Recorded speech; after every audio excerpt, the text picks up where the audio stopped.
We're live. We're not. Hey, we're live. How about that? We're live on the Patron Hangout this week, or this month rather, December 1st. Happened to be the first Friday of the month, so here we are. I want to thank all our patrons as always. If you want to join us on patreon.com/marriedwithclicks. It's where you get access to our Patron Hangout and our Patron Discord. Our Patron Discord is where some people who will not be on the show will be bombarding us with questions as well. And of course, we're always welcome to hear them. And we love this, and we love our patrons. It's our chance to it's literally a hangout, like hang out and chit chat, and talk about what we're doing. So I think I've introduced this well enough. I don't know. I'm tired. I'm very tired. I've had a long week. I'm very tired. Drew, how about you start with your question? All right. All right, then. What's y'all's favorite sculpt from the current set? The Harley Quinn. Harley Quinn. It had a lot of... It had some really nice sculpts in it. Mm-hmm. A lot of nice in the low... That's why it's a hard question. Yeah. Am I cheating, though, if I say the black and red Harley is probably one of my favorites? I mean, it's... Which one? Cool. What's that? Which one? There's technically two. Black and red Lantern Harley. There you go. Yeah. They're all wearing black and red. You're correct to correct me. The one with the spikes coming out of the hand that's coming out of the ring is all kinds of awesome. I think I like the threatening pose she's in and the idea of those spikes coming down in your face. Yeah, that's my call. What do you think, Amber? Almost like any of the bombshells, to be honest. No. Solid point. I mean, you're both wrong. There is a correct answer, and that is the Flash God of Death sculpt, but otherwise. I haven't seen that in He's person. just a Flash with a skull painted on his face. Let's not kid ourselves. Been there, done that. I mean, come on. Top down 19 defense for 125. I'll take it. Well, I mean... Yeah, we said sculpt, not stats. Oh, no, that 19 is part of the sculpt, and you know it. How good looking is that Flash? It's a 19. It was most certainly fear-inducing in the last WKO I was at, that's for sure. I'm so glad I managed to dodge it the entire day. See, people were like, oh, dude, that Flash, like, it's not that good. I'm like, it has a 19 defense top dial, traded steel energy, hypersonic 14. Yeah, it's just horrible, guys. Don't use it, whatever you do. I don't think anybody who's saying it's bad is misinformed. I know myself and PJ were like, this is good. There's something here. Although, as I've said, I'm never going to let PJ live this down. The last time PJ said something was bad, he used it and won a tournament.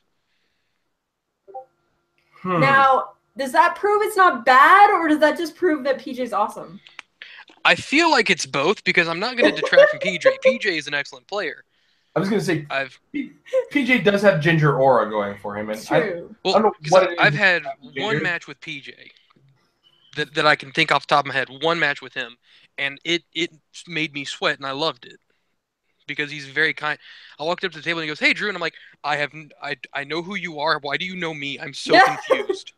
Because I was still coming to terms with the fact that people knew me by sight now, and I was like, what? I was but a wee lad from Texas, and people are like, "Oh yeah, you're him," and I'm like, "What?" The closest to fame I'll ever get. You got to be careful of that. We get out there in the world, they find out who you are. Everybody knows you all of a sudden. It's like when we go to a major HeroClix tournament, all of a sudden we have that moment of celebrity. It's like everybody here knows who we are. We got to. There's so many. I mean, I take the advantage of I've never met a stranger, and I ain't gonna start now, But well, it's one of those things where we have people, because we've been doing it for so long, they just come up and start up a conversation, and like they don't introduce themselves or anything. They just keep talking, so they know exactly who you are. They don't think about the fact that like we have no idea who they are. So it's like, okay, cool. I've been talking to you this entire convention, and I don't know your name. Thanks, Frank. My name's Chuck. Should have said something before I named you. It's Frank now. You're gonna have to deal with that. Yeah. Well, we won't pay for the name change, but we're certainly gonna make sure it happens. I think that is something I'm gonna do from now on. I'm gonna name people. Like if I don't, if we don't have an introduction or a hey, how you doing, or we're not already on the same level, and you just kind of start talking at me, I'm giving you a name. It's not because I'm being rude. It's that I need to be introduced to you because this is a one-way conversation. People have to understand that. It's like, I'm talking to you, and then sometimes you comment on my video. And sometimes I'll reply to your comment, we'll have a conversation. But we've never conversed. We've never communicated on an eye level sort of thing. And we don't quite have that just yet. So, you know, and especially with our patrons, you know, just introduce yourselves to me if we do hang out in person. Is this like, I appreciate you guys giving me money. I don't know who you guys are. Your picture may be inaccurate. Your picture may be of a cat. I've met a lot of cats in my life. I'm not going to lie. So, yeah. Well, like, because dude, the worst thing that happens is if I were you to you know spin it is just be like, look, man, use it as a nickname. You've been nicknamed by the Married with Clix crew. Start giving out name tags. Yeah, use that celebrity status to just be like, it's not that we don't want to remember your name, it's that we think this is a good one. Yeah. We're just like, oh my gosh, I have friends I had friends in high school. We had one kid who we called Tim. His name was Brandon. We called Tim for like the 4 years we were in high school. We called him Tim to the point where he came to my birthday party once, and like his parents came and picked him up, and like everybody was like, "Bye, Tim," and like, "Bye, Brandon." Guys, his parents don't know we call him Tim. And like we had another kid whose name was like Adam, but we called him Bobby because he looked like Bobby Hill from King of the Hill, so we called him Bobby. And like there's just I almost throughout all of high school I was called Billy instead of Amber. Like nobody was called by their real name. Amber is training to be a ninja, confirmed. Yep. She's good. She's got the potential. Yeah. Okay, then Amber, if that's your real name. She does still get snuck up on by the 200-pound man she lives with. That just shows you how much she funny, cares. It's easy to come out of the shadows when you are the shadows. It's like, wait, that shadow being cast on me is a little bit different than all the other shadows being cast on me. Why is it moving? Boom! It's so big! Where's the sun? Oh, there it is. That's my head. I know. All right. So now we've drifted way off of favorite sculptures. Well, okay. So then, on that same vein, then what is your favorite sculpts ever? Ooh. One DC, one Marvel, one indie. I'll give y'all some options. I'll tell you the right answers, and then you can tell me your wrong answer. Favorite not Marvel or DC is definitely it's a tie between Donatello and Gypsy Danger. But I'm gonna give it to which Donatello? IDW. Not IDW. Sorry. Nicktoons. Because I don't care who you are. I like that cartoon.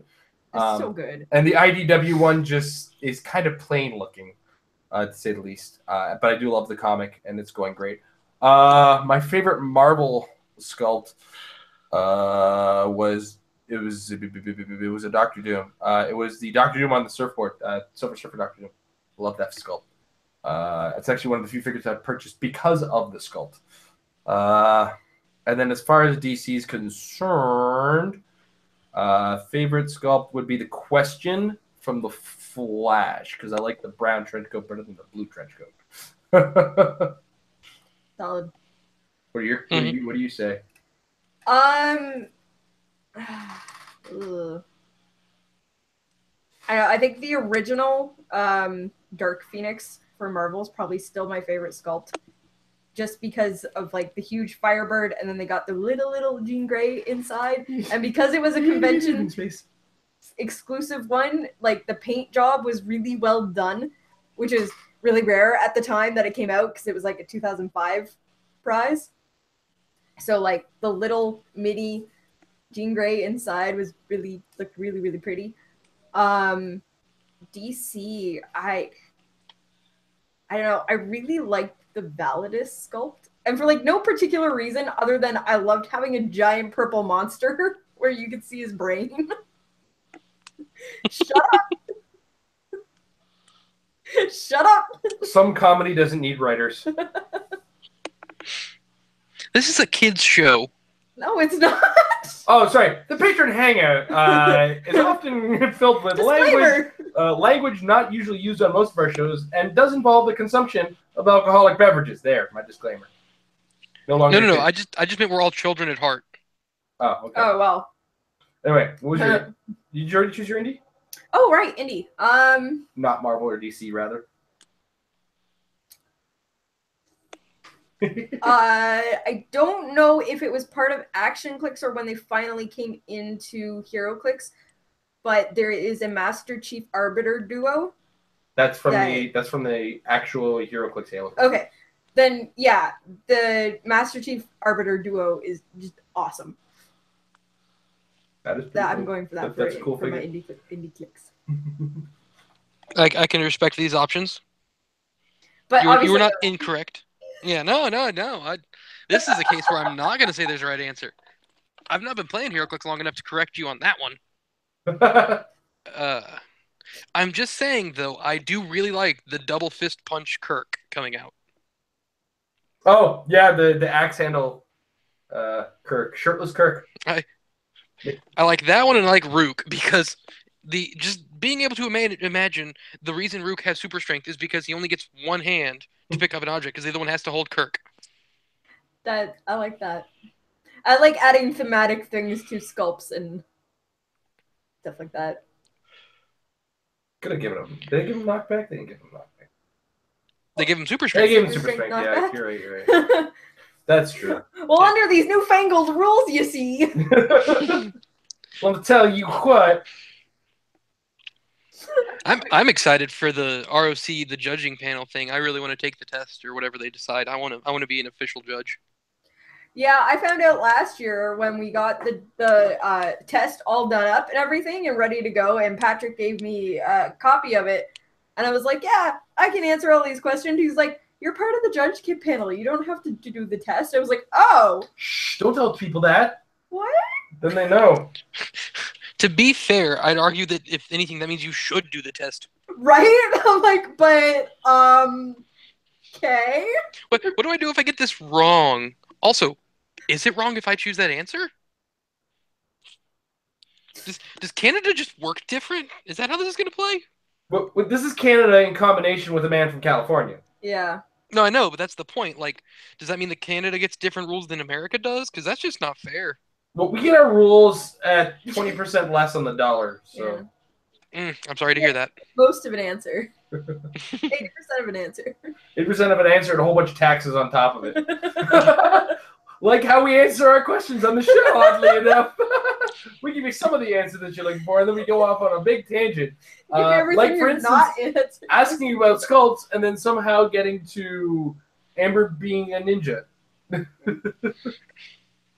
I mean, all questions should end with me being a ninja, but... If you answer a question, aren't you not being a ninja, though? But we're only answering part of the question. That's a better answer.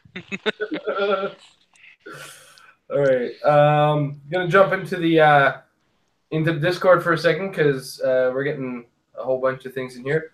And starting with Nathaniel, who's asking, Amber, why Wolverine? Hugh Jackman related or not? I don't remember anymore.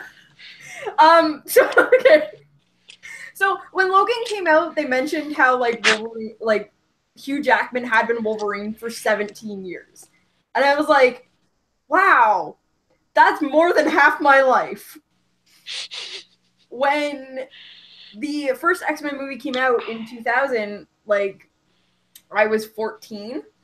So there was definitely a huge influence there. But other than being like, oh my gosh, Hugh Jackman is hot, and then, consuming every single movie that he ever made, I also went and I rewatched the 90s cartoon show, and then I went and started collecting Wolverine comics, and I found that I liked the animated and the comic book Wolverine a lot more than the movie Wolverine. So it was kind of like it was a launch pad sort of thing where it's like he started it, but then I went back and was like, I'm going to start collecting action figures and comic books and read and actually learn about who this character is rather than just some hot guy on my movie screen. Yeah. It was a very lonely teenager. And then she noticed, man, why is he so small in the comics? No, but then I can relate to it because comic book Wolverine is still bigger than me. She can get along with the tiny people. Yeah. Because I am. As can the giant. But yeah, canonically, he's like 5'3". I'm Yeah. 5 foot. So he's still bigger than me. All right. Tiger Alchemist wants us to build 300-point Guardians of the Galaxy teams. Start with Rocket Raccoon. Which one? Because he's got to be on every team. Which one? Oh, geez, I don't know. You're being specific. You're asking for specifics now? He told you to make a 300-point team. Goliath from the Guardians of the Galaxy comic set. Because I'm going Golden Age, apparently. It was not specified as to whether or not I was required to not be Golden Age. Yeah, the 90-point one that lets you not only re-roll attack rolls, but also rolls just in general. I thought he was 80. Is he 80? 80 or 90? I don't know. He's somewhere over there. He's points. He's points. Probably throw him along with the really cheap Gamora. 55 points, same set. I don't think there's Guardians of the Galaxies that do very good with as far Guardians of the Galaxies. So we'd probably have to go for some flyers. Maybe Alita? Or the old school guys, because a bunch of them fly. Include them on the team. Why not use a Colossal Groot? Because I hadn't gotten there yet, man. Come on, why are you rushing me? Colossal Groot, obviously, to fill up whatever I have left. You don't start with the 20-point figure. You end with a 20-point figure. He's like 15, isn't he? Is he 20? I don't know. I think probably Groot 20. Himself is 20. I don't know. Amber, you want to pull up H.G. Realms? See, this is why I have it open. Well, Amber's making the team on there like, yeah! But you're not going to find it in Thor Ragnarok, Amber. You're also way past him. Great. You're looking for P. He is... Oh, God. You've made... It's 20 points. It's 20 points. Okay. It's like, everything you're doing is wrong. I want you to know this. Oh. Anyway, yeah, so Groot's 20 points. So he'd be the last 20 points I put on the team anyway. But yeah, he only got 2 movements. 2 movement side step. He can move 4 a turn. He's the worst for carrying. 3 a turn. Yeah, because if he's carrying, it's 3. Yeah. But he's an 18 defend. Wow. Maybe Iron Rocket Man might find his way onto my team just to spike Groot. You thank you for grabbing just the guard. Oh, look, Yellow Jacket's on the Guardians of the Galaxy, apparently. Woo, there's a Kitty Pryde. Yep. There we go. Let's just, you know what? We'll use Rocket Raccoon and a bunch of not Guardians of the Galaxy characters. Like Kitty Pryde and Yellow Jacket? Oh my Sounds God, like someone doesn't read the comics. Yeah, I guess I should put a major victory on there somewhere. I'm sure I have one without a figure and just a base, right? Somewhere? Anybody watch the show for a long time? Oh, Iron Rocket Man doesn't fly. No, he doesn't. Major victory has TK. So major victory wins. A major victory in this case. He gets a double TK. Yep, double TK. Mantis has to be on the team. She's 56 points and she has like mind control and prop. And she can mind control friendly Guardians. Yep. Oh, look at that. Extra actions, you say? Extra, sorry. Moves and attacks now. Well, no, because yeah. Well, all you need is 1 leadership. Well, no, but like you use the mind control and you can then move and attack with that character in the single action. You can't use any powers or do any kind of special actions per se. Well, you're saying extra actions, and I was like, because technically using the mind control costs an action. I think major victory also has leadership too. Yeah, you should. Yeah, leadership, perplex, and telekinesis. Look at that. Guy's amazing. Not bad. I mean, as long as he doesn't take penetrating damage. You just don't take penetrating damage then. I just don't do that. Right? That's the thing. Just don't take it. To be fair, I agree with you. Everything. Just don't do that. Just don't do that. Yeah. Or do what I do when it does happen. Well, that was a fun time. Yeah. I'm going to use PSB. No. Why not? Or do what I do with the other major victories in my collection. Make videos and examples of them. They know what they've done. They know what they're there for. Can the rest of us know? Okay. So way back in the day, I guess this deserves a story while we're making. I hope we kind of gave you the baseline. It's really hard to just. I don't like making teams on the fly, to be brutally honest. I like being organized and focusing on it a little better. Okay, so way back in the day when Metafix first started as a show, I did an episode. I think it was like the 4th or 5th episode I did. I don't know. Amber, roughly, do you know the number? Definitely wasn't the first. I think the first was like mystical. Anyway, the show was competitive gaming for beginners and the mindset it takes to become a competitive gamer. And one of the first things I did in that video after explaining what the video was about was the first figure I grabbed out of my extra spin happened to be a major victory. And I just took the major victory on camera and said, the first thing we do as competitive players, and I pulled the major victory off of it, and said, this is the only part we care about. And it was just the base of the figure. So that was actually pretty deep in. That was an ongoing joke for a while. You were doing the show for a while before that set. Before I actually is it Meta Mindset? Yeah, Meta Mindset. The 27th episode of Metafix. Name drop. So. Is it name dropping if it's ourselves? Shameless name dropping. There you go. Shameless self promotion. That's the one. Yeah. So anyway, that's kind of the story of the joke behind Major Victory with me and Amber is we all chuckle about it, and but I broke a Major Victory on camera, and ever since we've gotten a chuckle out of it. He also took a Sharpie and wrote all over deleted its card I he redacted the card. Blacked out any reference to his name, just his name. Oh, and I also blacked out any weird names beside on his powers when it's Psychic Blast. I don't care what they call it, the Psychic Blast. He has Psychic Blast. This is what I care about, right? So that was kind of this is the mindset a competitive player has when building a competitive team. In most cases, is picking the best, and it's all based on stats, styles, numbers, the character's name, how many +2 perplexes it gives. Exactly. I feel like there's some designer sitting at WizKids, and I'm sure I'm wrong. I might be wrong, but there's some designers hey guys, you know what? We've only made one bad character in the past or 2 bad characters in the past 2 years. How about that? And then they're like, yeah, but look at the competitive game, and there's your 2 characters at all times, right, guys? Which are the 2 then? I feel like there's some sense of accomplishment going on with somebody that's undeserved, and I'm probably 100% wrong on the matter, but still. So which are the 2 worst characters they've made then, other than Unimind, obviously? And Faust. Well, I was going to say Jakeem. Solid point. Really? I mean, sorry, Jakeem is a dominant in it. If you look at the way that they've been developing the game since Uncanny X-Men, right? Or since even Nick Fury. It's a bunch of low-point figures and then some stuff, but none of it in the extreme. Now, granted, in Nick Fury, we had Nick Fury. And the problem is we get these 1 figures in the set.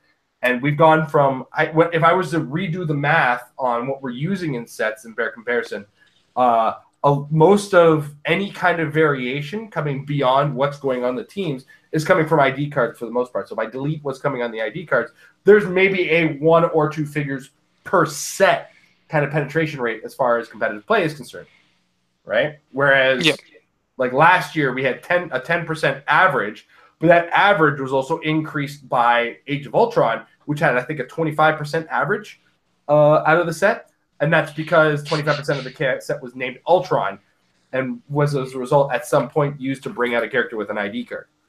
Yeah. Or a couple of them were used on ID cards. So what it's starting to look like is, hey, there's only one really figure per set. But then, when you look at the game, it's like, yeah, we know. Right?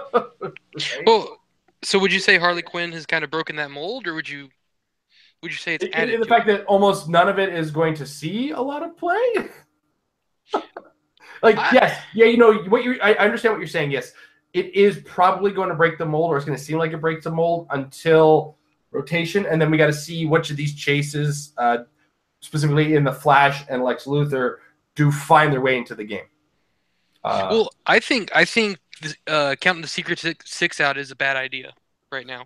Well, and I'm not against Secret Six either. I think Giganta's potential to chip away at the Unimind is worth in every way, shape, or form, because if I happen to lose my 90-point character, I'm pretty sure I've taken out your 165-point character just on the sheer number of attacks I'm able to throw out and the amount of distance she can cover, especially once you include the fact that she can be TK'd. As well, you're not limited in as far as, what was I saying?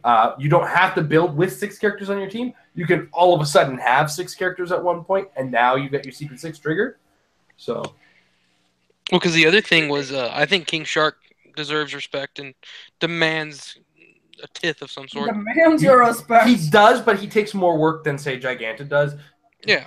Like, you'd have to either bring Aquaman, because I think he's the most reliable source of water creation. Either him or Bizarro Aquaman. Was that? Either Bizarro Aquaman or KC Aquaman, yeah. Yeah, I was thinking more along, definitely KC Aquaman. The 25-point investment's a little bit safer, I think. Well, it's what, 50, 60 points with 2 stop clicks? Yeah, but 25 points, keep it back. I just need the one use of it, right? Yeah. So it was anyway, yeah, I'm not against Secret Six. I'm going to try all kinds of I'm going to try to make Title Harley work. I'm not going to lie. Mm-hmm. Because I want to make. I've seen what making Harleys does, and oh boy, is it cool! Is it ever cool? All you need is in and power, and all of a sudden they're all having a, free damage. Yeah, great hour. Yeah. I wonder if there's anything that can easily give them precision strike. I don't think there is. You could technically use Lex Luthor. Which one? Lex Luthor. God Luthor. Oh yeah. Well, I mean, technically I couldn't. Because no one said we're not.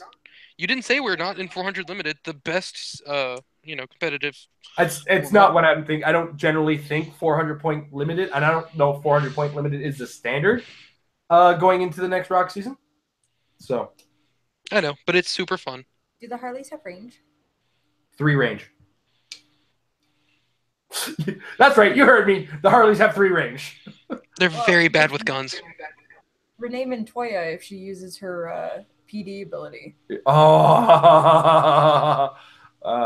Or just enhancement next to them.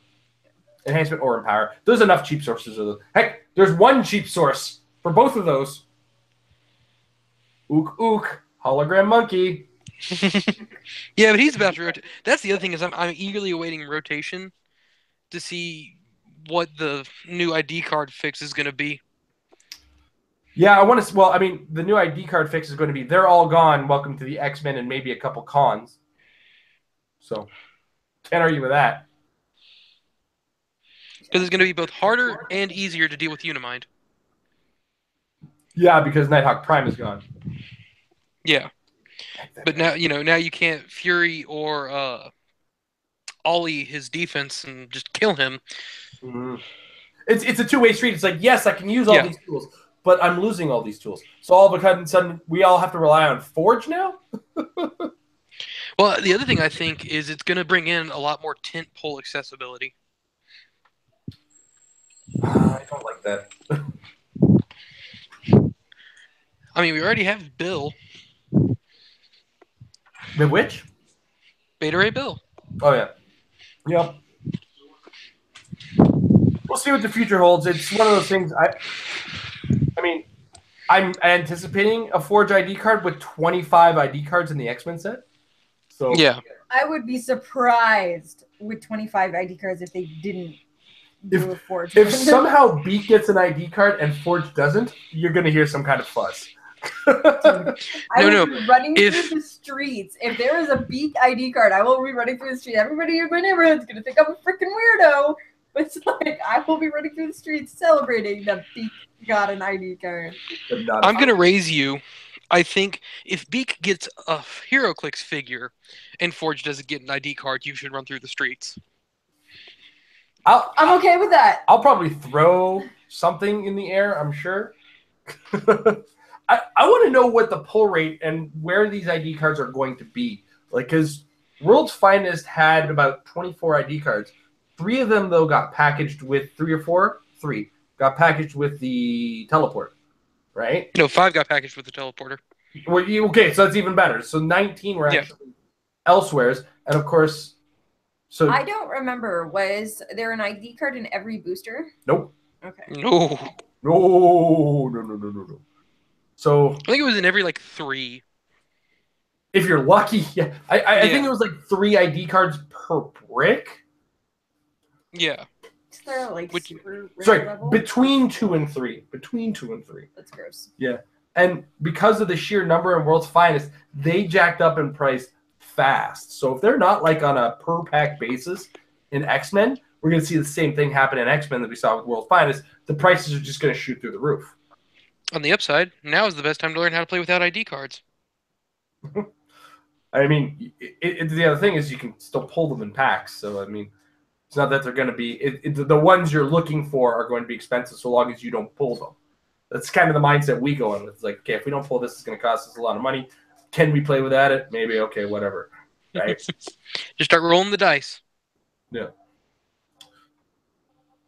All right. A couple of things came from the chat again. So let's.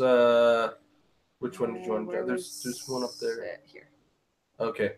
So Mr. ID card supporter, chances of Trek ID cards in next generation or Deep Space Nine. They don't use ID cards. That's physical property. They don't do that in Star Trek as far as identification is concerned. Give me a comm badge. I doubt it. I highly doubt it. It does depend on. Okay, here's how I see it. I see it that Star Trek is going to be a cute little thing that, yes, is modern age, but it's not really going to be treated in the way that they expected to see a lot of competitive play. I think it's going to be treated kind of as a side thought, and at best we might see things like the. I know the Tribbles are going to see play. I don't care who you think you are; they're going to be out there.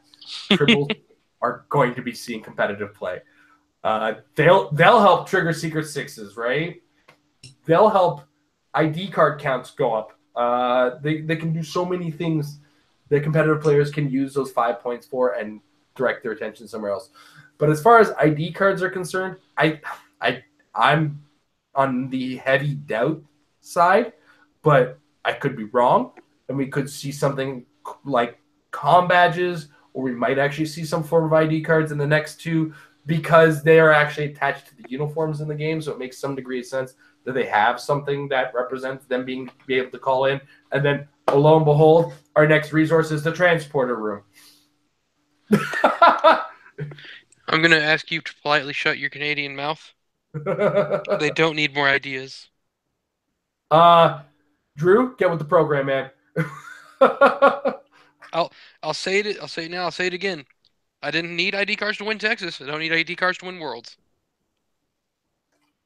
All right, we'll see it. We'll see. If I can, on my college student budget, put my money where my mouth is, I will spend all $20. All I have to say is that if we're getting Star Trek ID cards, we better be getting Ninja Turtle ID cards. That makes even less sense. I don't care if it makes thematic sense. No, it does. It does. It's going to be those like frequent pizza buyers cards. Here it is. Pizza cards. Yeah. So it's like, the 10th stamp's free. So when you get to order that 10th pizza, the turtle just shows up. So But it's like the topping thing. Is the 5 points and then the power action. Dude, we got a turtle van. It doesn't have to make sense. The turtle van makes sense. I was saying we got a turtle van. It doesn't have to make sense for what we do to get more turtle stuff. It made sense in my head. Shut up. They're doing more turtle sets though, aren't they? One more at least. Yeah. Unplugged is coming out. I don't like that it's called Unplugged. February, March. Anyone else getting Magic flashbacks? I mean, I am getting mad. Oh, speaking of which, a new set just came out today, didn't it? And I have Commander on Saturday. Ooh. Tomorrow? Yeah. December 2nd. Remember I talked about it? Oh, God, like a month ago. Yeah. I should grab a couple packs of the new unset and see what I can do in my Commander decks. That should be fun. Grab the card that requires you to have a sealed pack on you. You're darn right I'm planning on trying to get that card. And I'm bringing a couple packs. You just keep bringing in unsets, just like, yeah. Anyway, yeah, no, I get the panic on the Unplugged from the Magic sense. I'm picturing Unplugged being something related to the stupid rock concerts that they had. And it's like, do these exist? No, get away. But I'm sure it's actually just a name of a set, and I'm overthinking it. I don't know. I really want to see a hacker, however you pronounced his name. Rockman? No, the squid thing. Oh, no, yeah, from the new book. Sorry. Yeah. God, I'm very tired. From Dimension X, the Dimension X miniseries. I think it's too soon for him because he hasn't been in any other Ninja Turtles properties, and the timeline on HeroClix from comics is generally at least a minimum of a year. And since Dimension X was like last month. Yeah. Well, how long ago was the Darkseid War? Was that last year? Yeah. Huh. So, all right. That was a chat question. Drew, You're going to want to see it. What's that? I was telling you I'll read it. Well, no, we were asking if you had another question. No. There's a better one in the Discord chat. Oh, is that the one that Nathaniel just asked? Yeah. All right. Well, we'll get to that. We have other questions before that one. Yeah. I promise you I'm not that interesting. I ain't got that many. Oh, you're here. That's why we have an order of the things, Drew. All right. I don't believe you, Jason. You're drunk. So next up, Amber, with the presumably coming Wolverine ID card. This one was first. What? Oh, shush. What was your favorite character pull? One Marvel, one DC, one Indie. What favorite character you've ever pulled? Rennet Tilly. In all forms. I love that. She's like a goofy Doctor Who, except in the original comic. She when she was snuck like a into badass Marvel Doctor and Who. DC. She counts for all three. Marvel character I've ever pulled. There's a Hulk. Oh, Big Guns Hulk from Critical Mass. I loved that figure at the time. And then I was very much let down by that character. And people often lovingly refer to that set as Critical Miss for a reason. Fair. And DC was Jakeem Thunder. Because I'm glad I did not have to pay money for Jakeem Thunder. Oh, man. Oh, boy. Also fair. Amber, what were your favorite figures that you've pulled? Now I'm gonna go with like pulled in tournament because pulling like after buying 2 cases doesn't really feel it's like, hey, I got the set. Fair enough. So Marvel, I'm going to go with the Fantastic Forces Wolverine. I'm pretty sure I did pull him while we were doing events at the time. I also wasn't buying bricks at the time, so because I was young and poor. And DC would probably, there was a secondary tournament we did to fight for the Dark Phoenix Cyclops, and I pulled both a Bizarro and a Validus in my packs. and then we ended up last minute changing the format from 300 to 400, and I played them both, and I made it to the finals. Which was this? This was a tournament that you did not go to. This was the secondary prizing for, or the second chance to get the Dark Phoenix Cyclops. Okay, yeah, no, I remember you went to that. Yeah. Yeah, I don't care. I was in there. I remember it. Yeah. I remember it because Nuno pulled the dark side, and he'll never shut up about it when he pulls the dark side. And I made a really dumb mistake and that's why I lost in the finals rather than winning in the finals, because I came in with a really super, like, basically a souped up Bizarro holding like an ultra heavy object on his dark side to basically like one shot him, but put him in such a position that if he had been one square over, Nuno wouldn't have been able to prob me. But because I mispositioned, I got probbed out of like the critical hit or whatever. I was like, oh well, I've lost this game. Then Indy. Yeah. Don't really have one for Indy. You didn't like pulling Krang in the TMNT or the Monster X, or they? That was a fun tournament too. We both pulled Krang and Monster. Oh yeah, I'll go with that. We both of us pulled Krang and Monster X, and other things. We did a gravity feed tournament for the first turtle set, and it was just funny that we ended up getting the exact same thing because they did it from 2 different boxes.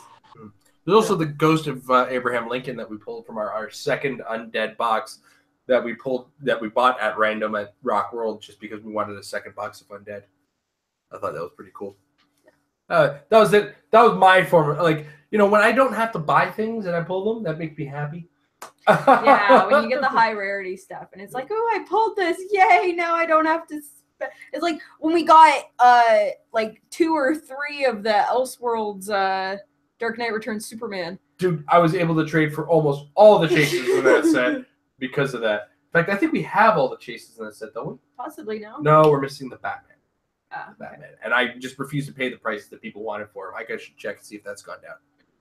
Because honestly, the prices. Here's the thing. I get the collector value of some characters. I just won't pay if it's a collector first, competitive last kind of figure. So I respect that people enjoy these comics and enjoy these characters, and I know that does increase the secondary market value on them, especially if it's a lantern of a character. My gosh, do those become expensive too?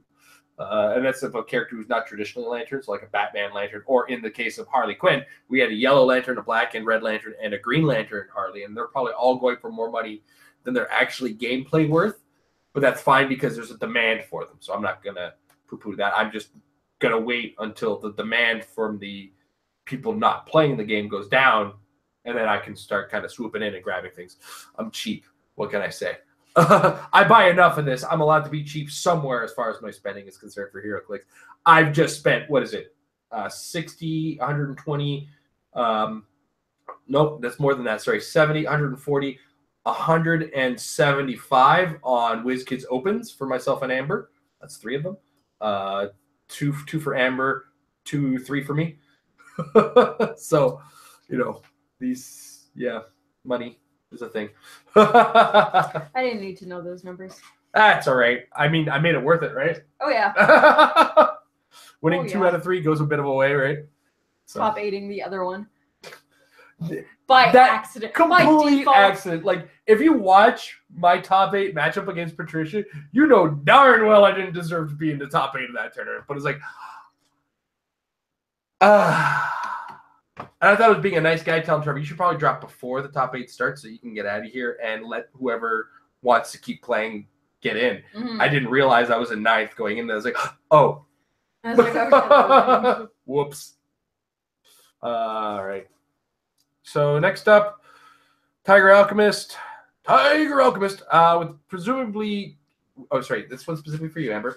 With the presumably coming Wolverine ID card. If they say presumably with the 25 X-Men ID cards, you're probably thinking with my brain, like, they're going to miss Wolverine, aren't they? Who would you call in with a Wolverine ID card? And let's just limit it to what we know exists right now, which is the Wolverines that we have. All right. Well, And try to keep it modern. Yeah, that's what I'm gonna do. At least for the next few months. There's at least one con exclusive one. I think the vampire one is still legal. Or no, vampire is Golden Age. Was that? No, I think I think Goldman Logan retired too. Yeah. Yep. I think there's like 2 Wolverines now. 3 Wolverines there are allowed to color. 5. Wow. So hold on. The set called Wolverine and the X-Men had 2 Wolverines, but the Uncanny X-Men has 5 Wolverines, you say? No, it has 3, and then Deadpool and X-Force has 2. Is there 2 Wolverines in Deadpool and the X-Force? Yeah, because of the second Fast Forces. Oh, yeah, the X-Force version of Wolverine. Oh, right, because you have that really long dial Wolverine that's really just a throwback to other Wolverines. Yeah. And then you have the Fast Force version. And then we have... that's going to be based on whether or not Weapon X is one of the option cards, isn't it? It would be whether or not his aliases would include Weapon X or James Halibut. Huh. Interesting. Because this would be... You wouldn't be able to use that because real name's not going to be applicable for the X-Men ones. That's true. Well, it does only go just going to be based on character name. You know, now, you say presumably Wolverine card. Now, if we get a Wolverine card that doesn't also include the alias of Weapon X, we've got problems. But, no. Again, in WizKid's defense and design direction, he wasn't on the X-Men when going by the Weapon X moniker. So... But he... Just like Dark Phoenix won't be call-inable she's not, with a Jean Grey ID Yeah, but card. they're saying not because Dark Phoenix is a villain rather than... But she's not an X-Men at the time either, right? But he's always gone by Weapon X. They might go with a White Queen and an Emma Frost and not put White Queen on the... we don't know what's going to happen. Anyways, I wasn't gonna, I just needed to double-check his stats on this. Yeah. I was going to say, what if it's Wolverine X-23 version?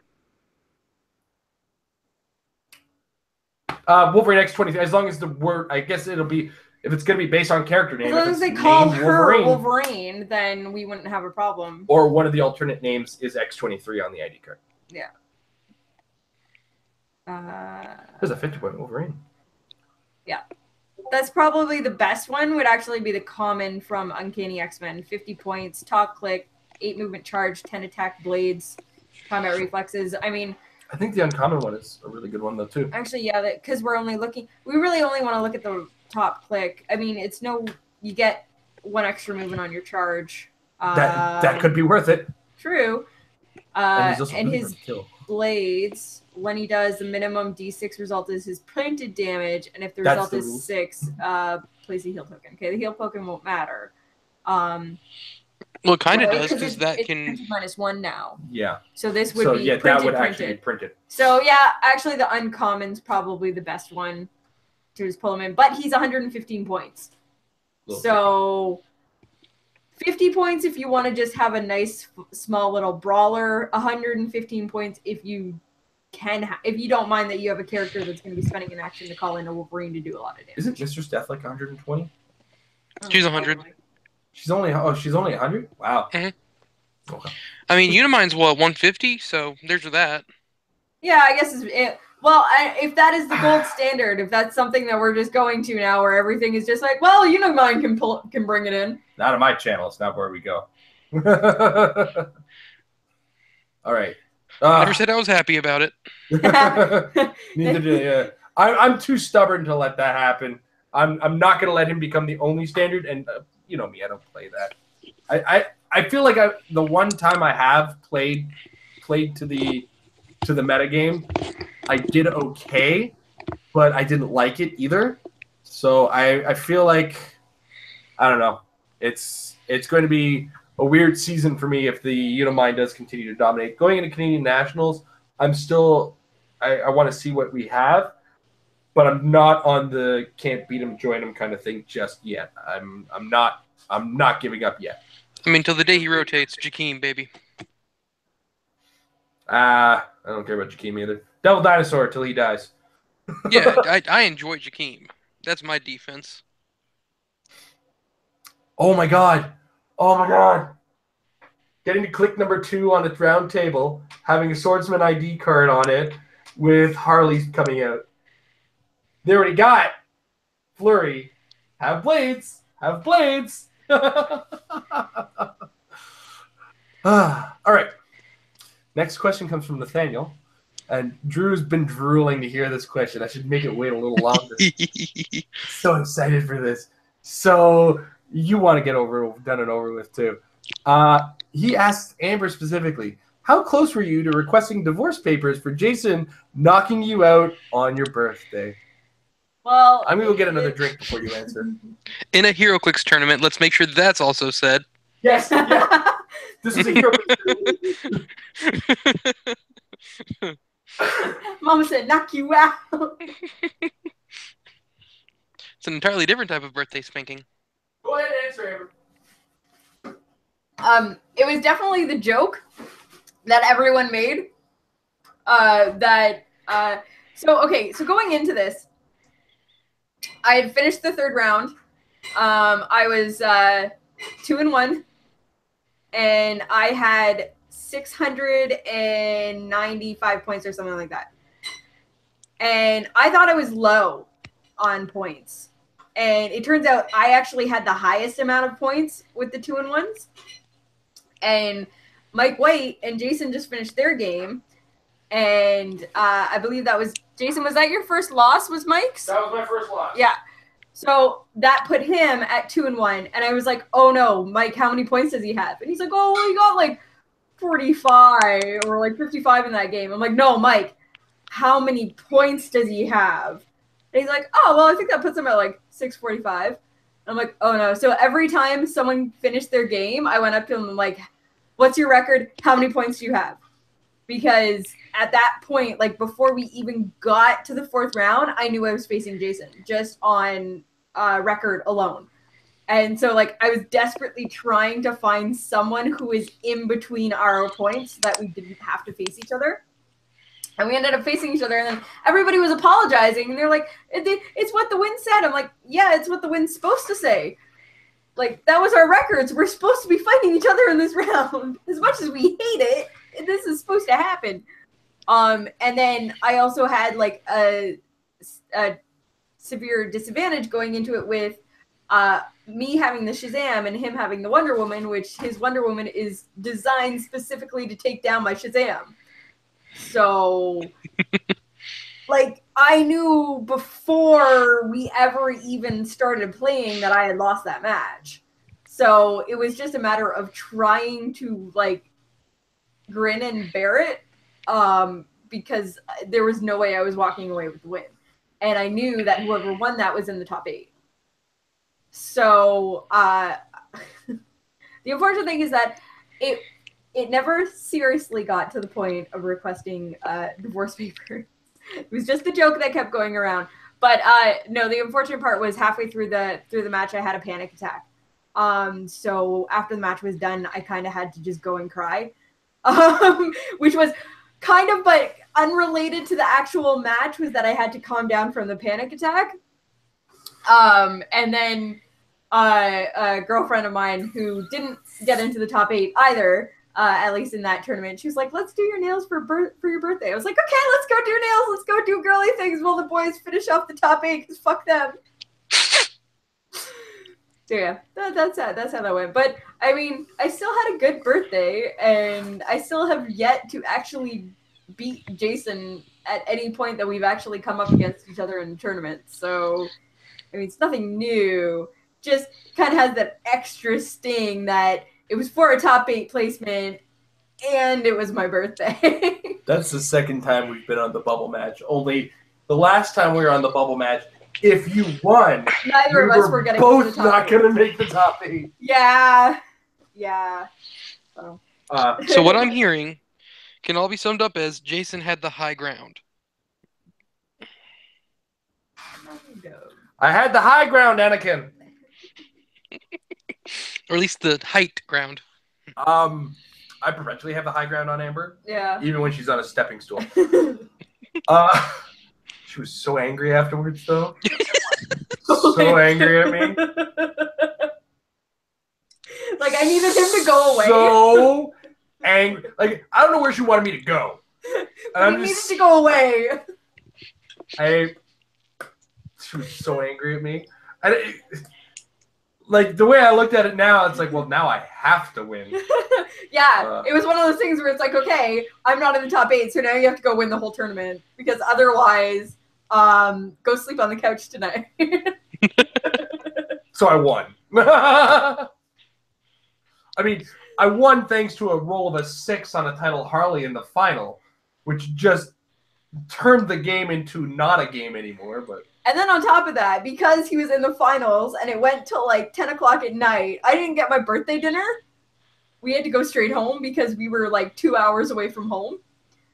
And then the next day, we're like, okay, well, after the WKO in Toronto, we'll go out for dinner. And then at the end of the 4 rounds, we're both at a bad spot. So we're like, okay, well, let's all pack up and we'll go out for dinner. And it's like, all right, Jason, you're in the top 8. God damn it. I'm like, all I want is my fucking birthday dinner, you piece of shit. it was not a long wait for us to go to dinner. No, it wasn't. It was not. I think my favorite part, too, in that top 8 was when the game was finished. And like the game was 10 minutes long at most. Sorry, no, it was 15. I took 10 minutes to force Patricia to me, and then she just obliterated me. After the end of it, Jay turns to me. He's like, "Oh, you should probably wait up to see if you're in 5th or 6th." I'm like, "I was 9th, and I just took a 0-point loss. If I'm in 5th or 6th, check the computer, please." Because they're giving out an extra prize for a 5th and 6th, and I was like, "Not happening." Taking my wife out to dinner. And then on my side of things, where things got bad on this particular night, is like, I'm going to take you to this really nice Korean barbecue place I've seen on Yonge Street a couple times, which is now a shoe store. I mean, you can still eat a shoe. So I just took her to 3 Brewers, which we both love. So we do love ourselves to the 3 Brewers. And then we got lost coming home. For about 12 and a half seconds now. Come on. Okay, no, you're right. I took the wrong direction in one place. Yeah. But it's because the escalator spun me around and I lost. When you're underground, you lose track of north, south, east, west because the CN Tower is south. That's my only marker in Toronto. The CN Tower is south. All right, I'm good. I know where I'm going. So yeah, Ember was not happy in Elmdale after that game. I mean, I had a great experience. It was still a good birthday. It was just that one little hiccup. One part of it. I hate to leave y'all, and by that I mean bye. Have a good night, Drew. All right. Next up, what do we got? Speaking. Apparently, Tiger Alchemist likes your nails. I apologize. We have to read off of the Discord now because we're gonna have to hold ground. Michael Fedor is supposed to be here at 10 to 11. So, guys, keep the questions coming in the Discord, please. We could really use them right now to keep things active. Actually, you know what? We're going to take a long time on this next question. Tiger Alchemist wants to know, what is our most wanted unclicked piece? Ooh. I think my most wanted, it's 8 different figures named Dr. Doom. Definitely the Secret Wars Dr. Doom. If they're not going to give me a Secret Wars Dr. Doom, how about Infamous Iron Man Dr. Doom? Ooh. I mean, like, okay, so if you're like, oh, we have an Iron Doom, read an Exiles comic, kids. Yeah. It's true. That's why he has the Weapon X keyword. It's also why his real name is Tony Stark. Yeah. But yeah, so a Secret Wars Dr. Doom would be really cool. Or, like I said, if Miss Iron Man Dr. Doom is a good guy, messing with things. Amber, what is your favorite unclicked piece? What's your most desired unclicked piece? Most Not desired. favorite. What's your favorite thing they haven't made? What's your favorite thing they've never made? I don't know. There's so many I want. Okay, so after watching that episode of Ninja Turtles the other day, I want the Creep. Oh, the Creep! I want them to make the Creep. Yeah, the Creep, the big plant monster from episode 1 of season 3. But I think what would be, especially with the mechanics that we have. I got a prop for a question in one of these. Especially with the mechanics that we have nowadays, I really, really want an Albert and LCD Clix. So I'm gonna go back into my extensive Wolverine comic knowledge now. Albert is an android of Wolverine. So he's an android, and his like exoskeleton or whatever, his fleshy parts look like Wolverine. He was a Wolverine imposter for a while, but he is an android, and he was designed just to kill. And then he became sentient, and he found another little android named LCD, and her name is like Elsie, like ES or ELSI, and then DEE. It took me the longest time to realize that like Elsie, her name was like LCD. The screen type. Yeah.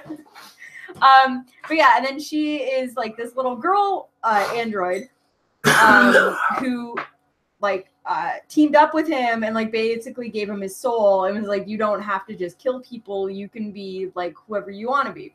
So basically it would just be like either like a duo base without it being a duo attack character with them together on the base, or if or like just her, and then she would have like a pog of him that would come out and just wreck face, because basically that's what she did later on, where she essentially controlled him, where he became her like attack dog. It was like, Albert, go get things for me. And because of the time that the comic was being written, they would like raid Radio Shacks and stuff because this was their comic. Radio Shack was relevant at the time? Yeah, because the comic was being written in like the late 90s, I think. Like mid to late 90s. So it was like, hey, they've just robbed a Radio Shack. Wolverine's like, dude, what are you guys doing? Stop robbing shit. I also had like an action figure of him when I was younger, and I didn't understand. This is before I came across him in the comics. I thought it was like a Wolverine, but his arms popped off. Like you squeezed his belly and his arms rocked off, and it's because he has like rocket arms. But yeah. Albert and LCD, it needs to happen. All right. Next up, do you think we'll get more non-comic sets? This is coming from Nathaniel. I do believe we will. I mean, okay. I want to point out, a while back, they announced a Nickelodeon license that got us the Ninja Turtles. Now, Nickelodeon is owned by Paramount. Do you know what else Paramount owns? Star Trek. I think this is a bigger deal than it sounds like. Paramount is a big space. They also have Transformers movie rights. I'm blowing you guys out of proportion. There's not going to be Transformers here, Clix. Let's not get ourselves. Hasbro, never going to let it happen, which is going to address the next question that I have later on. But ultimately, there's going to be more non-comic stuff, I'm sure, or at least in some degree something that has been featured in a comic, because Star Trek characters are in comics all the time. In fact, there was recently like a Star Trek Green Lantern crossover very recently. So that's definitely a thing. And to follow up on Nathaniel's got a second question that kind of follows on to that, is thoughts on the possibility of a Magic set. Look, Magic in the non-Magic the Gathering realm, it doesn't do so good. Well, let me introduce you to Magic the Gathering Arena of the Planeswalkers. This is a HeroScape-like game. We found this at our local dollar store, which generally gets overstocked product on a regular basis. Now, we got this for $4. If I go to my comic book shop tomorrow, it's going to be on the shelf for $20. Magic doesn't do well in the miniature space. What's more is Magic the Gathering is Wizards of the Coast. Wizards of the Coast is owned by Hasbro. You know what Hasbro makes, Amber? Action figures? Plastic toys.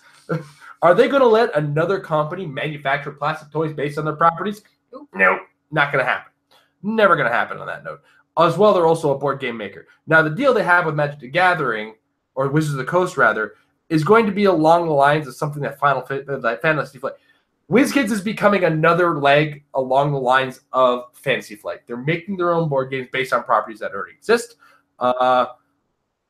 So what we have to understand about the Wizards of the Coast stuff is, as well, what they've already announced is that they're making tokens.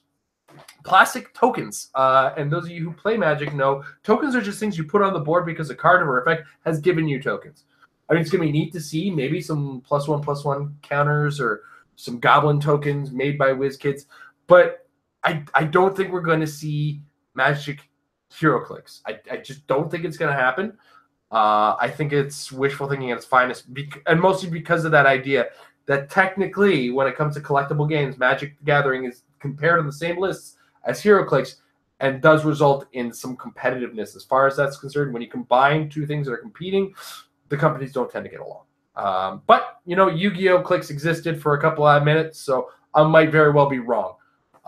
It's going to be a matter of whether or not Magic the Gathering wants their pieces in a competitive environment, because everything that comes out is modern. At the moment, WizKids has said that it was not part of their deal, or at least not part of the initial deal. Yeah. To make miniatures.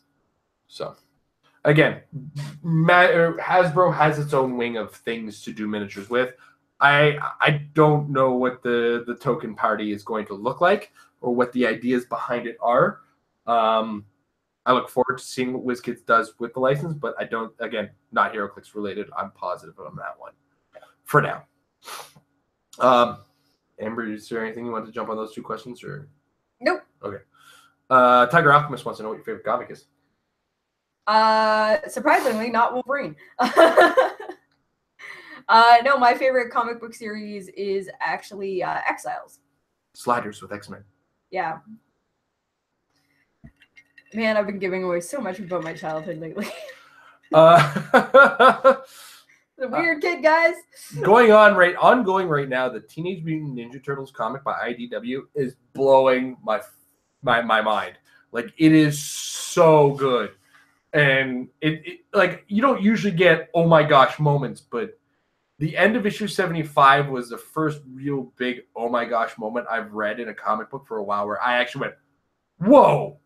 He did. Like, he was sitting next to me reading it, and he was like, oh my God, what's going on? So yeah, I gotta commend. I mean, I think Kevin Eastman's still on the book, and that's a big boon to it. Like, this is a guy whose life has been forged by the Ninja Turtles, and he's really doing a service to the Turtles in the long term.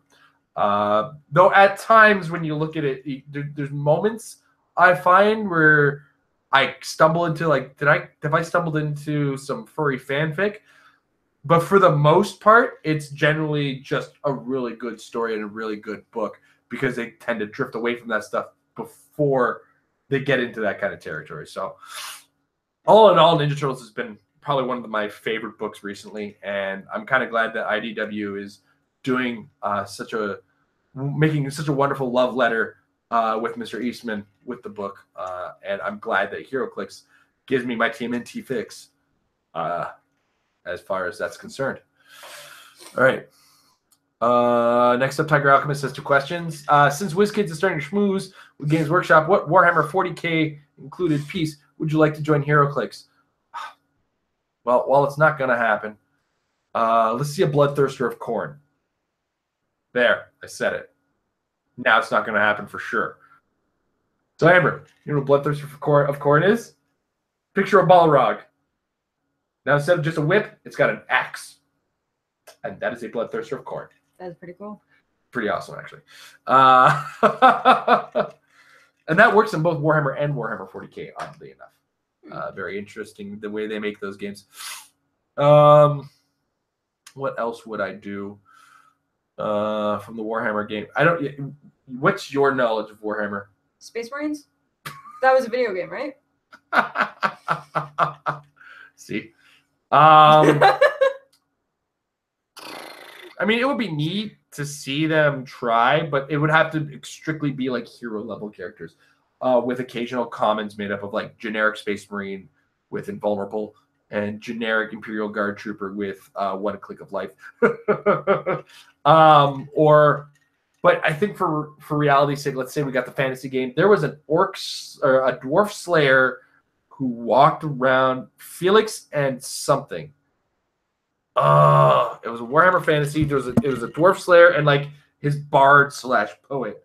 And I don't know if you know the story about this, and I'll tell those of you who are unfamiliar with Warhammer. There's Warhammer Fantasy and Warhammer 40K. Warhammer Fantasy has your typical fantasy settings. Your dwarves, your orcs, your goblins, your elves, your human knights, your lizard men, your undead armies, multiple factions of elves. There's high elves, there's dark elves, there's wood elves. There's two factions of the undead. There's the Egyptian undead, and there's the vampire run undead. There's what else is there? There's like I said, orcs and goblins kind of combined in the same army. There's noble Britannians. There's the Empire of Peoples. I think I actually kind of covered most of it for that part. There's Aztec lizardmen, and the dwarves have a unit called the Slayer. Now, when a dwarf is dishonored, they become a Slayer, and their goal in life is to die. That's what they want to do. A dwarf Slayer wants to die, and they end up just becoming psychopath warriors. So, that said, there was a series of novels as well as a couple of characters represented in the game of Warhammer called Felix and oh, guys, if somebody's put it in there, please just double check because there's more messages if you scroll down there, Amber. If somebody's jumped in there. Doesn't look like it. Okay, Felix and Warhammer. Gotrek and Felix. Gotrek was a dwarf slayer who kept wanting to die. Felix was the bard who was telling his story, writing his story. He's like a dishonored nobleman. And there's actually a series of books I read. I love the books. And the funny thing is, there's a part in one of the books where he goes to fight one of these bloodthirsters that I described, like one-on-one, because they're just in a situation. And he kills it. And it's just like, this dwarf cannot die. Like, he's made every effort in his life to die in battle. This is an important part because they're kind of like Spartans that way. And he just can't. So Gotrek and Felix, there it is. I got there, guys. I got there. Oh. Next up, Tiger Alchemist. Can all dual figures split into two separate characters or just the ones with merge trait? Really? Oh, sorry. If WizKids was... Sorry, I jumped ahead. Well, if you keep it in order. Well, you told me to scroll down. Scroll back up when you're done. If WizKids was going to make another video game-based set, we'll get to you in a second, Mike. By the way, thanks for joining us. Those of you who are watching live, because it's a two-screen show right now, you can't see Mike because we're on two screens. But show everybody Mike while we're asking the question. He's feeling very festive this week. All right. If WizKids was going to make another video game-based set, what game would it be based off of, and why is it not Mass Effect? It's not Mass Effect because of Andromeda, and EA needs to stay out of the limelight for a little while because they're in a lot of trouble with Battlefront. Shh, I don't know if you know, but people are angry. They've been angry at them for Mass Effect, been angry at them. How is a company doing so well with so many people pissed at them? That's what I want to know. Did you see the latest thing of like, hey guys, remember Andromeda here? This will make you feel better about Andromeda. They released a novel based on the most boring character in the game. My favorite is there is loot boxes for UFC that can make your jab stronger than his jab. All right, so now we're done hating EA. What video game character would I like, or what video game would I like to see in HeroClix?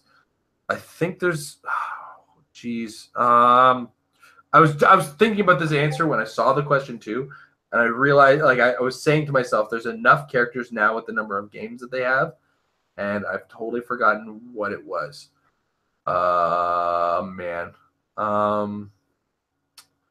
I mean, they could do Overwatch. Overwatch would be cool, but it's not the answer that I want.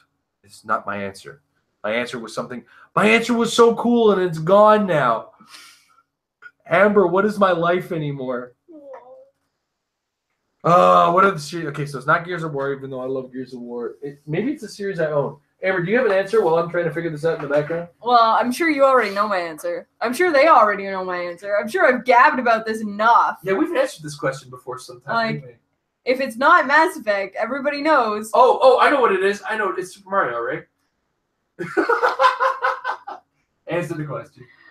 It would be Resident Evil. They have enough I know what the answer was. In like the 21 years that they've been doing the franchise to have the different characters who all had their own special trait or talents. And then just the amount of different enemies that you could put in, it would just be fantastic. They could fill like 3 sets easily, just based off of the original games. Yeah, they need to talk to Capcom. I figured my answer out. Amber, if you could do me the favor of standing up and turning around. All right. No, it's not turn around. It's zip up. Oh, is it just zip up? Okay, Yeah. just zip up then. Just zip up. I got you guys all in suspense. I know. Look at me, I'm dancing! Okay, Amber, you can sit down now. Yeah, Borderlands. In 3 games now, they've got Borderlands. There's at least 4 characters from the playable selection of characters that can make really interesting hero clicks. The Berserker alone, I mean, is an obvious one. Mordecai is going to operate kind of like Dr. Midnight would, and the fact that, except he'd also have a long range to go with his hoodie. And Bloodwing. Yay! Bloodwing, yeah. Bloodwing. Oh, rest in peace, Bloodwing. Shh, spoilers! For the, how long? For like the 10-year-old game? Borderlands 2? Okay, we played that while I was pregnant with the boys. Okay. So at least 4-year-old game.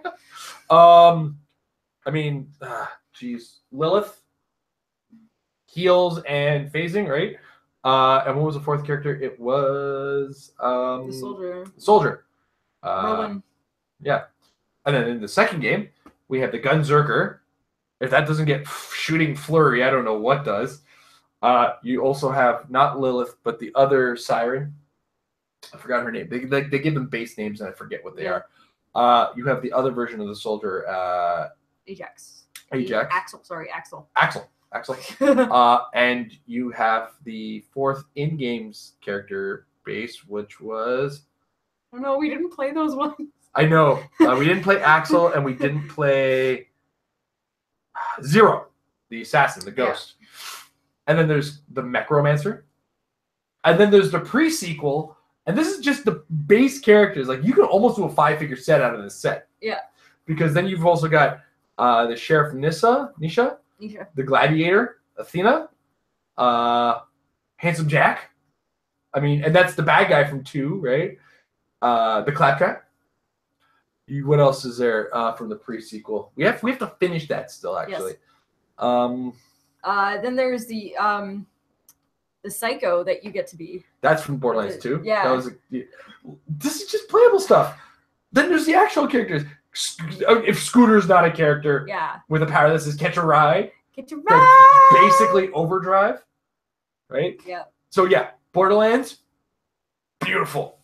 Like, this is such an expansive world now. I would even go into Tails. Like, I want a Pierce clip. Tales of the Borderlands. With Jack in his head. Bro. All right. So we're gonna continue on with as Discord. we tangent into video games. We're gonna give the Discord a bit of a break. We're gonna let Mike start in because he's coming a little late, but he's coming hot with questions with a really cool mic too. Mike with the mic. And hey guys, can you hear me? Yeah. You can? Okay, fantastic. Unfortunately, I lost the my usual wireless headset, so I'm gonna have to like improvise and stuff like that. But all right, so before I get to my first question, of course, I usually prepare for it. So how about they talk to another realm and get the Mortal Kombat guys? I would really love to see a Scorpion hero Clix and go you get the power with the get over here like that, and you have like maybe a 6 range, hit somebody, and then if you hit them you can bring them back and get to put them right next to you like that, and then you can make a close knockback again. Give them a close combat action like that, and then close combat with knock me out, like got that. Amber snickering. I can't wait to hear what her response to all this is. Get over because the amount of reuse sculpt that they can do with Sub-Zero. Burn! Yeah, here's the first set of Mortal Kombat, if you will. Scorpion, Sub-Zero, Noob Saibot, Rain, Ermac. If you're a Mortal Kombat fan, you get the joke.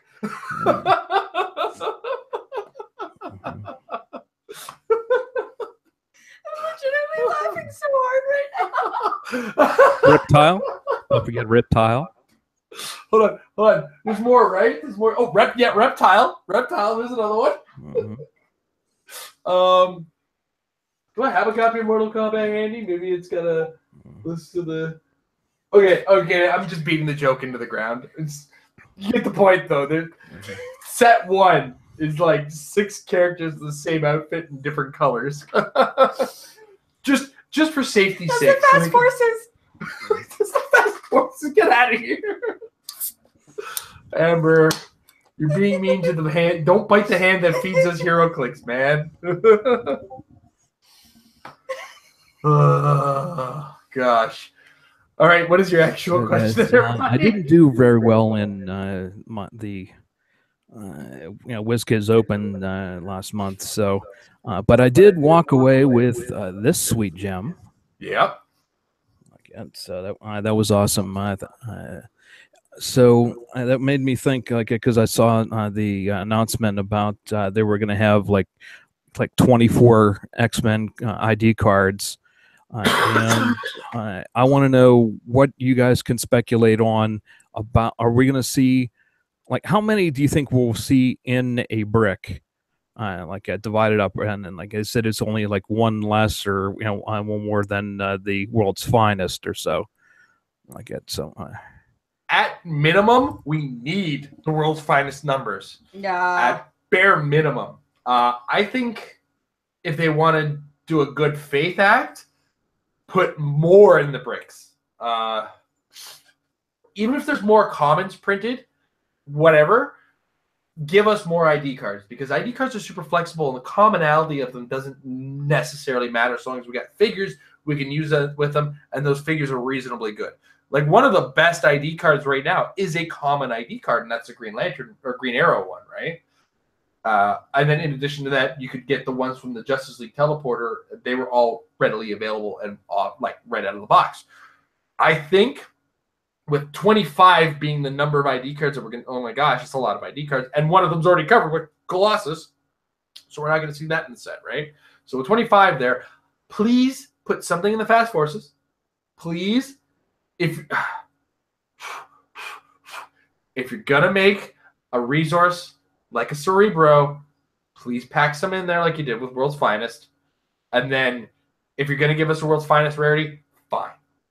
But if they're going to keep all 25 of them in the packs, good faith action needs to be an increase in the number of ID cards throughout the bricks, man. Because honestly, if it's 25, there just has to be more for the sake of the players. But, I'm being greedy. I'm begging. I would like to see, if we have at least World's Finest numbers, though, a way to get the other ones that is a little simpler. Amber, what are your thoughts there? I'm going to go super greedy. I want one in every booster. Completely kill the cost of the secondary market on the map. Why not? That's fine by me, too. WizKids doesn't care about the secondary market. It has no benefit to them. I mean, they can still have the rarity of the fact that you'll only get, say, a super rare card per brick or whatever. But, get these things out there. That was the most ridiculous thing. And, okay, fine, the scarcity of them sold sets. But really not, because World's Finest, where you got these IDs, were used for all of the WKOs at the time and all of the extra tournaments. And people were buying those boosters not because they were just buying them out of the store. They were buying them because they were entry into tournaments. So it's okay, yeah, sure, don't flood the market with them in that sense. But I don't know, we're running into the same thing where this is a February release. This is probably going to be for our winter WKOs, unless they do it like they just did with the fall ones, where they give people the choice to do constructed. I'm positive it will be too. But yeah, I want all the ID cards. Just make them easy to get. I would be happy with getting 10 ID cards out of a brick. That would be fantastic.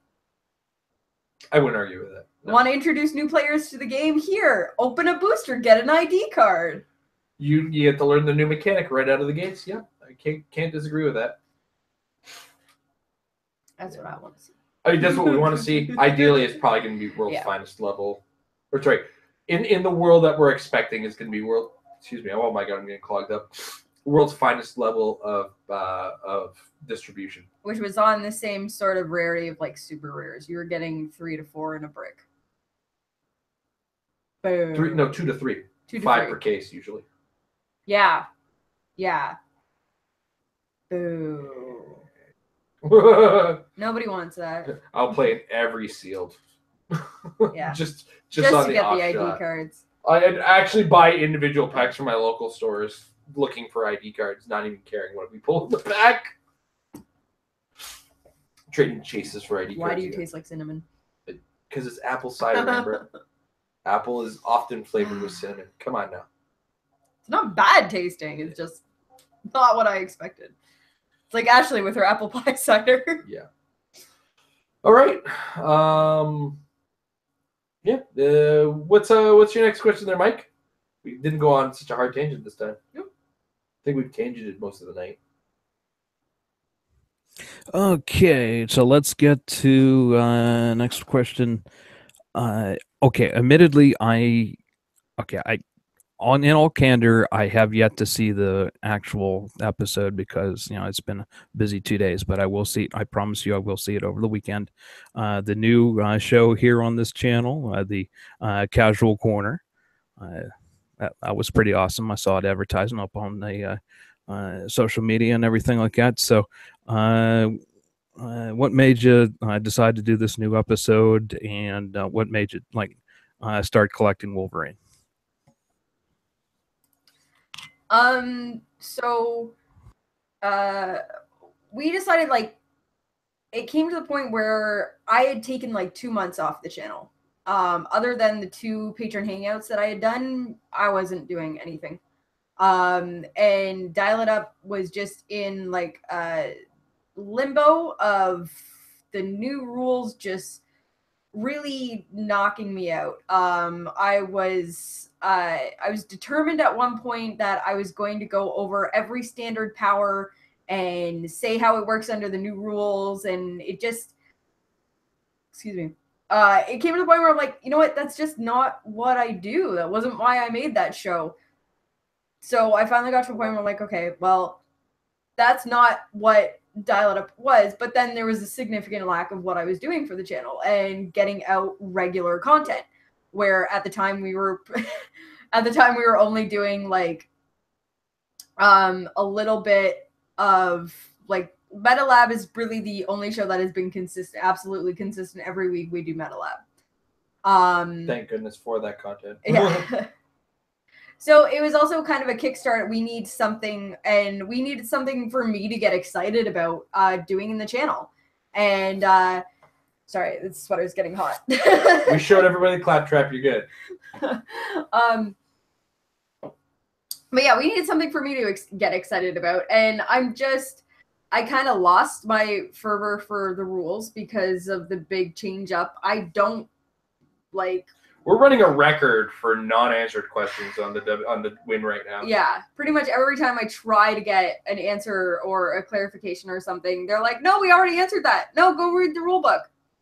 Okay, this makes me not want to judge or, answer rules questions anymore. So I got really discouraged, basically really down on my ability to do what I was doing for this show. So we're like, okay, well, we need something else. What would be a good thing? And there was a whole different aspect of this game, and a huge aspect of this game that we're just not covering, and that is the casual side of it. And it seemed like the perfect thing for me to go in on. So for that, the first episode is, I apologize that it's an hour long. I was not expecting it to take that long. If you spend 1 minute per Wolverine, it was going to be an hour long. Yeah, pretty much. So it is an hour long of me going through every single Wolverine that I own that has ever been released, and spouting nonsensical comic knowledge and HeroClix knowledge as well while I'm doing it. But we're also planning on doing I've half filmed some episodes for scenarios of just fun games to take to a tournament or even do at the kitchen table. We have also done the audio for a top 10 list, and we're going to do some top 10 lists. That's right. We're succumbing to the top 10 list. We're doing the YouTube top 10 list. We're sorry. Sorry, not sorry. You know what was the most fun was recording the numbers. Yes. I went with my wrestling voice and recorded some numbers. Number 10. Number 9. I love how your wrestling voice is just Boomstick. That wasn't Boomstick. Boomstick's a little more out, like, southern. No, it was when you did the yeah, like I don't know. You made a noise in between making words. Number 9. But yeah, and then we're also gonna do like anytime I can get out to a tournament, getting tournament reports, whatever. Basically, you guys want to see a comment. Hey, is this character comic accurate? Who knows? Let's find out. It's just taking all of those different things that we do as casual players and trying to just highlight them. So like, there's no real one thing that the casual corner is going to do. It's going to do just a whole bunch of stuff. So I'm really excited. I already have a bunch of stuff already, like I'm pretty much set up until the end of this year for casual corner. So hopefully with the fact that it's a broad, wide thing that people want to see, and it's had a lot of positive feedback too, that I'll be able to consistently get content for it. And then for your second half of your question of why I collected Wolverines is that he's not, if you noticed, you might not have noticed because you haven't watched it yet, but for those of you that have watched it, if you notice, there is a bin there in the frame, and I think you can see Angel's wings and Superman's cape. I was gonna say you can definitely see Superman and Angel in there. Yeah. That entire tackle box is actually filled with golden age HeroClix. And I have like an actual collection that's not just my Wolverines. But Wolverine was he's one of my favorite HeroClix characters, and as a young teenage fangirl, I just started collecting him, and I was like, I want every single Wolverine. And at the time, that wasn't hard to do because he was an RAV in every set they came out with. And then I became a mom, and then I stopped playing, and then I came back, and I was like, why is he a Chase? Why is he a super rare in every single set? This is gonna cost me so much money. But I still did it. I had a job at the time. Back off.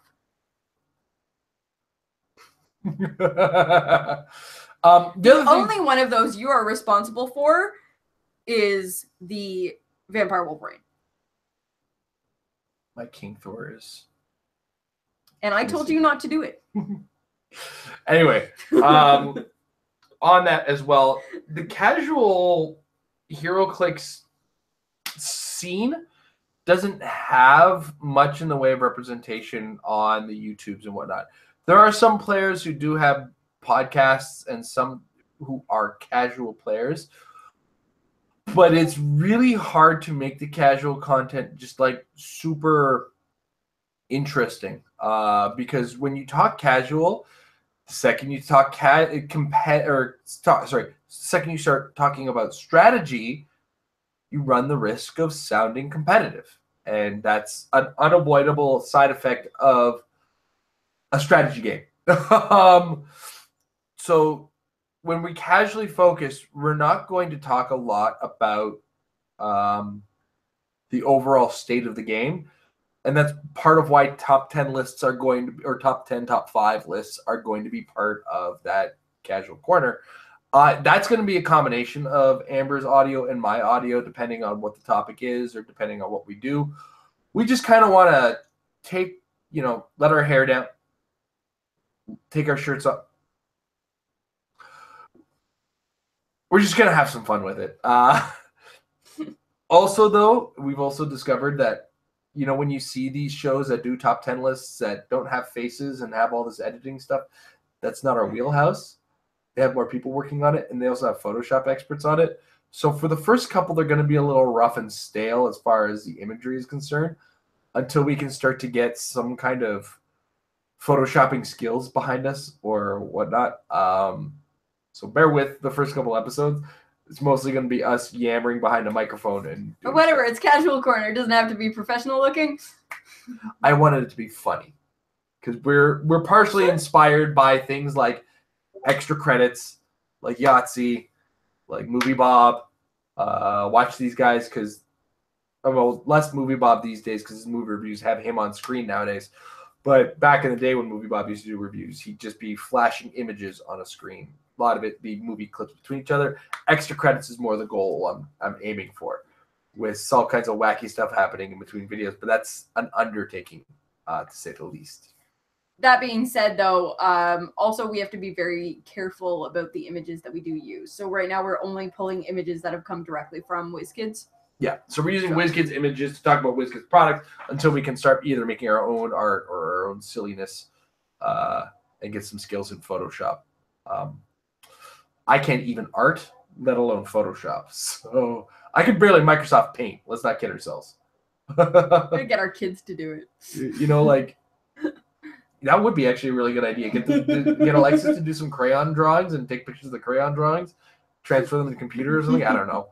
We'll look to the future for that. But yeah. So long and the short of it, it's Casual Corner came up with. We've had a hard time with the rules on the new set as far as getting the command of rules because the rules are brand new. Like, this is a new game as far as the rules and the presentation of the rules is concerned and the interpretation of the rules. Game language is important, and we have no basis for this language. Yeah, and we also have no baseline answers. And one of the big problems with not getting answers from the win is we don't get our precedents. Rulings in the game are based on precedents. And if we can't get a straight answer, even if it's a basic ruling, and the problem is that they don't post a ruling if it's basic, but they don't give you one. So when you get it in text, it feels snarky and sarcastic when they say feels very condescending. It feels very condescending when they turn around and say, well, the rule is in the writing that you just gave us. Like, what's the interpretation of that writing? Because there could be multiple interpretations of it. So when I get a ruling back with no actual answer, that becomes hard pressed. And I don't know how to get in touch with anybody in regards to the rules team is representing WizKids. And right now WizKids feels like they're leaving us in a lurch when we need the basic precedent set for us.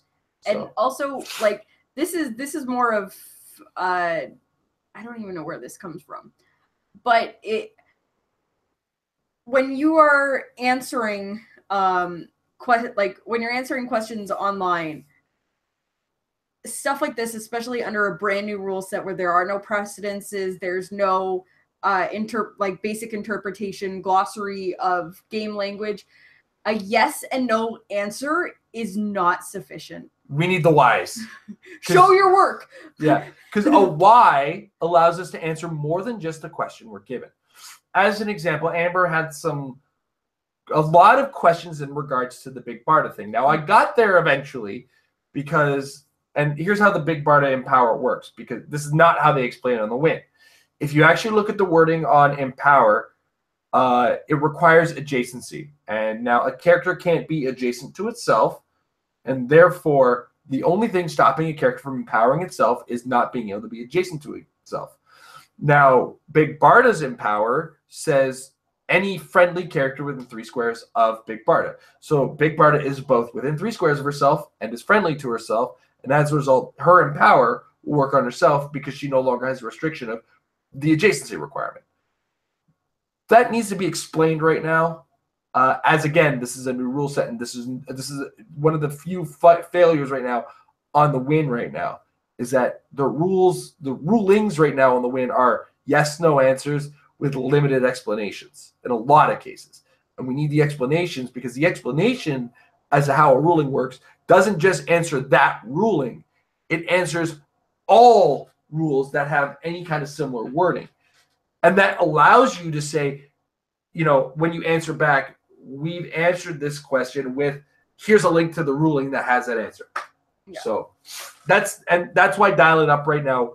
We aren't good enough with the rules. Even myself, I'm not good enough with this new rule set, and I've been playing a lot of games still to have that understanding. That's why I dial it up. Like, me and Amber combined don't have the complete understanding that we had of the old rules under the new rule set, and that's why the show has to kind of take a bit of a long hiatus until we have like some more hardcore, because the content for Dial It Up, the best content for it is complicated rulings.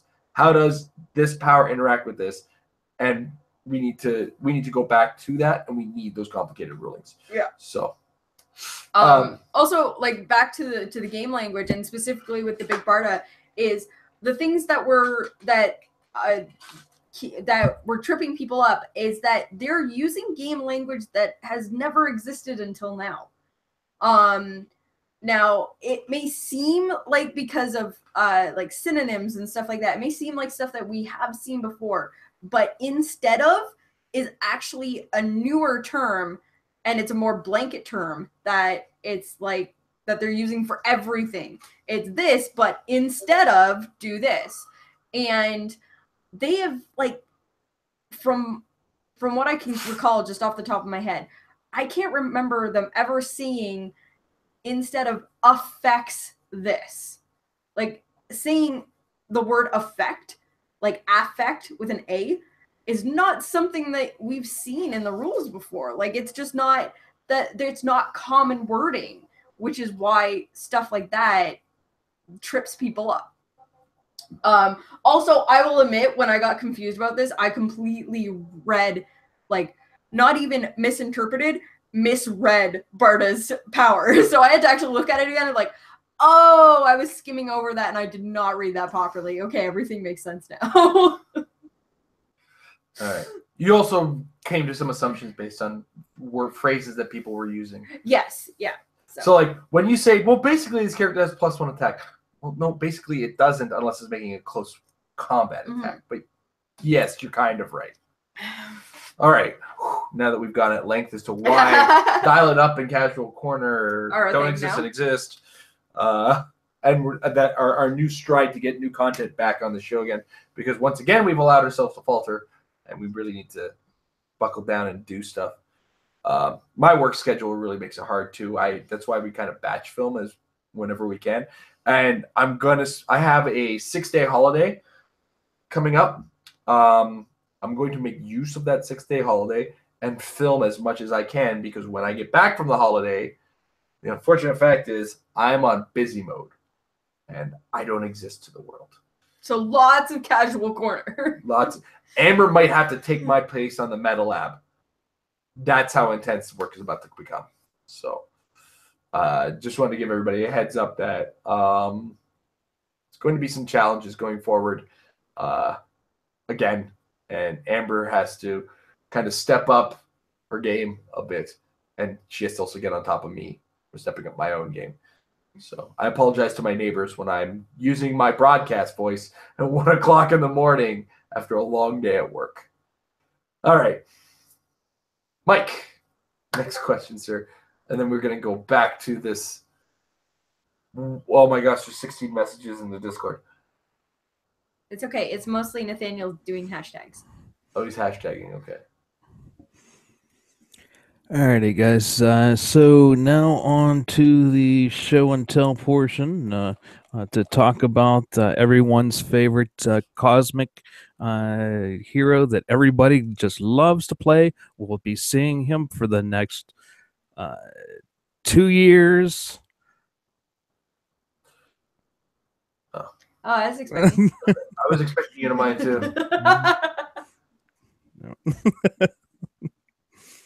So this bad boy is in the collection. I couldn't believe it. Like I pulled it in a sealed day or two after. Like it's after striking out in the brick. Like that, I just okay. I'll buy one more. Like that, and just yank this off the shelf. And I tell you, I love it. I played it yesterday to not not very much success, but hopefully I'll be able to get into that a little bit later. So I want to know what are your thoughts on it? I don't know. You probably covered this on the Monday night stream enough times right now. But since I'm sorry, I'm gone a little bit long here on my question, but it's 225 points.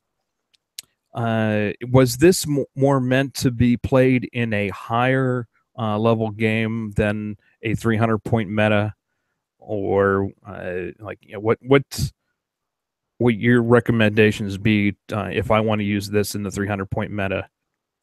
Okay, it's a two-part answer, with both parts include the word yes. Yes, he can be used in a higher point game to great effect. No. Sorry, yes, he can also be played in the 300 point game in one specific situation. And that is what we like to refer to as the real boy. If you're unfamiliar, you use a round table, or sorry, I guess in the modern game now, the Justice League teleporter. You get it to the click that shows the number 3, and then you take a power action, and now you have a Batman Forevers. Or at least until Batman gets hit. A Batman Forevers. You have a Batman with stealth and 9 range that also ignores hindering and characters for line of fire, and stops characters within 6 squares and lower points, which is a lot of characters in a 300 point game, from using Perplex. Hey, what's up, Unimind? But it won't be until much later in the game. So he can be used in a 300 point game, but not on the board. If that's not where you're going to see him. In a much higher point game, yeah, he's cool. I like him. I like him a lot. But when you get, I consider any game above 300 points to be a casual game, with the slim exception of the 400 point limited format. The 400 point limited format, though, is a rock specific format that doesn't see a lot of action. But occasionally some stores will run a 400 point no resources kind of thing. Long story short, anything I see above 300, I consider casual play. And of course, yes, this Batman will be really strong in your casual games. And in a competitive environment, as a real boy, he can be really disruptive at the perfect time, for sure. Ever. I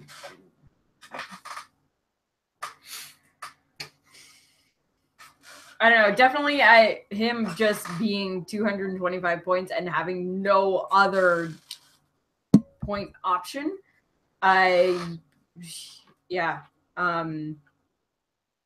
In 300 modern competitive, he's just not gonna see on table play. Like even me as a not competitive player can see that. Like, he's just not. There are not enough things in this game right now at 75 points or a combination of that's going to make him good enough in an environment that also includes Unimind. Because he ends up being relegated to essentially an attacker, or like he's not even indomitable. So it's like, well, he's quintessence. So an attacker with maybe calling in ID cards. Being able to shut down the Perplex is great, but I mean, his big power there with the phasing teleport is with moving friendly characters. Like, what else are you going to do with that 75 points? How many characters is he going to be carrying around with you? The outwit is 4 kitemen. 5 kitemen. The outwit is awesome in the fact that, like, when he uses it, he can use, you can choose 2 powers or a team ability. Like, being able to outwit team abilities is fantastic. Problem? Guess what team ability he can outwit? Yeah, quintessence. Or Power Cosmic. Power Cosmic, yeah. Because protected outwit. Yeah. And because they specifically use the word outwit when referencing that. Yeah. And like, that's one of those things where, because of the way that protected outwit works now, like previously quintessence and Power Cosmic were that the powers and abilities couldn't be countered. Which, because it called out powers and abilities, it was like, okay, but you know, team ability is not an ability, so let's take that out. It's why you got around certain characters that got rid of team abilities, got around that. But the way that protected works is that you can't even be targeted with outwit. It doesn't matter what it's trying to outwit, you can't be targeted with outwit. So you can't even get to that point where you're like, oh, well, I say you can't use that. You can't even start as soon as you give that action. It's like, no, you can't even be legally given that action. You cannot target them with outwit, which is why I know someone at some point had asked how that was going to interact. And it was because of the new wording on protected, is that you can't be targeted with that ability. So it shuts him down. On the plus side, yeah. Because of the rule of durations, if he has perplexed with his Unimind, and you put the Batman within 6 squares of him, rule of duration says since you can't use that power, the duration is suspended. You can't use that power. You can't get your bonuses. Start shooting that Unimind now. Sure. And of course, if he's used perplexity, he doesn't have quintessence, so you're not worrying about that. Yeah. So, yes, okay. If he's used to perplex, ultimately, it's going to rely on the length of time that the Batman ID card exists, which is a couple more months, like June, July. Yeah, June. Again, though, a common ID card, so can't argue with that, right? So, to answer your question, it is not just casual play, but he's very limited in his functionality and competitive play.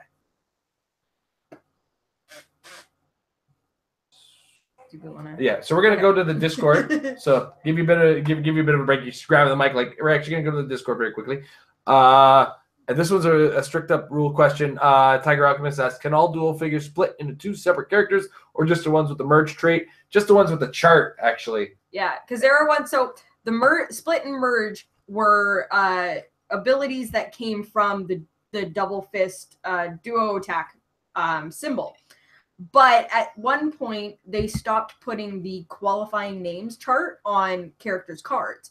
So even if they got split and merge from the duo attack figure, they didn't have a qualifying name, or it's like, oh, well, yeah, we can't split because we're missing part of the rules there. So that was when they started slowly phasing it out, where they still gave you the duo attack so that you could still do attack, but the split and merge became useless because it didn't give you that extra set of rules as to how you could split into 2 characters. All right. Also, so the guys over at Clix wanted to know if we wanted to do a thing with them, you and me, kind of a newlyweds game show kind of thing. Okay. Your game? Yeah. Okay. Dave, Amber said yes. It's going to be horrible. It's all right. We're going to lose so badly. But I'll show you later who we're competing against. It's actually quite humorous. You're not that bad at knowing how I am with HeroClix, right? I mean, Amber, what's the first question I ask about a figure? How many points is it? No. Geez, we're going to lose. We're going to lose so bad. Amber, the first question I ask in regards to every figure is, can it make more figures? You know that. Okay, yeah. That makes sense. All right. Quickly go down the line. Dr. Susan Laura. Okay, you guys are just joining in the conversation. Jason working behind the scenes to get his company license. Click. No. Come on, look at the. No. Nice try trying to get that out of me, by the way. Naked Jason, ew. What about click sins? That'll be fun. Ruling, blah, blah, blah, blah. We're just going through, just make sure we missed. Do you still follow Escapist magazines? No, I don't follow Yahtzee. Actually, kind of. I stopped listening to Yahtzee to the point where I got really, really jaded in life because I didn't have a job I liked, and I started listening to a bunch of people who liked their jobs, and then Yahtzee was just cynical all the time, and I didn't need that at the time I was listening to him. It wasn't until I got the new job that I started listening to a lot of the stuff like, hey, these guys really like the job. I got to keep listening to them. It wasn't making me as angry anymore. But just, he was very cynical, and I got to a point where it's like, I can enjoy, I've played so many video games now in my life. I know when I'm sitting down for popcorn, the popcorn schlock version of a video game. So I was able to enjoy Duke Nukem Forever. I recognize it as a bad video game, but I was able to enjoy it. I was able to enjoy Alien Colonial Marines with very low expectations. It's like an Alien Resurrection of video games, as it were. It's pure trash, but it's such enjoyable trash. What other really bad? Like I'm like the biggest fan of Brutal Legend I know. I'm the only fan of Brutal Legend I know as well. But I also recognize that why did you do this RTS thing? I got handed a pack of lies, man. I was so excited for like the metal fantasy hack and slash that they sold us, and then it wasn't. And I got so sad. It wasn't such a pack of lies as much as it was just an unexpected kind of thing. That was was the first time I ever had a demo lie to me. So yeah, Yahtzee was just a little too negative, and I know that's your shtick. It's not for me anymore. When it's more tongue in cheek, like the what's it called, CinemaSins? Yeah. Where they like I listen to their podcasts as well as watch their show. The two combined make for a much more interesting thing. But oftentimes from the podcast too, I find out what they really hate, and when they sit it, it's like, oh, this is not going to be fun. Like their Transformers opinions. Oh, and boy, those guys really hate the Marvel movies. Let me tell you, that's where I kind of differ in opinion. But they're starting to kind of drag on me too. So I've kind of given their podcast a bit of a break. So I'm a little less on cynicism, I guess is what I'm saying now. So when you ask, do I still follow Escapist Magazine? I think the only thing Escapist Magazine that did until very recently, because I think they shut down recently, like they're shuttering, and Yahtzee is now going to go to YouTube. So if Yahtzee is not on Escapist anymore, that means Escapist doesn't exist as far as I know. And I stopped following Escapist when they tried to scumbag the money. Wasn't it? No, they tried to scumbag Extra Credits. Extra Credits is my favorite show on the internet. It's really informed a lot of my decisions as far as game design is concerned. And I suggest you watch it because they also have a new segment called Extra History where they really simplify and tell great stories about history, especially the World War I and World War II stuff. Some of the most interesting stories I've ever heard in my life. The sandwich that changed the world. But what ended up happening is they had an artist, the sandwich that changed the world in World War I. Yeah, watch the episode. It's great. They had an artist, but their artist got carpal tunnel in her hand, and she needed to go in for medical situation. And the guys at Extra Credits, I went to a crowdfunding. I don't know what the crowdfunding was called at the time. Rocket something. I don't know. It was just it was the version of GoFundMe, or the less popular, like the GoFundMe before GoFundMe was a thing. So they got all the money from it, and then Escapist was like, well, you've made money with that. You owe us a percentage of that money. And it was like, wait, what? This was literally like a charity for somebody who's not paid enough, not given health insurance for the work that they're doing on this channel. They're doing them a favor, and you want to take a cut of that? That is disgusting behavior. And like the guy tried to justify it, and that was even worse. And I was like, I am done with the Escapist. And what was funny to find out was that when they left, it was not too long after that Movie Bob left, and it wasn't too long after that Jim Sterling had left Destructoid and Escapist Magazine and went off on his own. And Jim Sterling's a mean-spirited man, but he's always right, and I can't stop watching him. It's like, I hate how angry you, but you're so right. You're so right. I have to take him in very small doses. Yeah, you can't take him in large doses, but yeah. So yeah, that's my story with the Escapist Magazine. I'm done with them. I was done with them immediately after they lost Extra Credits. I will follow Extra Credits into the fiery pits of hell, though, for all the great things that they do and all their great intentions. Some of the best things they've done, outside of things, has been, James, one of the head guys there, went to some things with the government to try to, get the art grants and everything like that for video games. And when he came out of government, he actually kind of turned around and said, government could use a little bit of learning from video games, and actually did this whole thing on how the way politics works should kind of take some lessons from video games. It came up with some really good ideas. So anyway, I'm done yapping about that. So so no, I don't follow Escapist Magazine.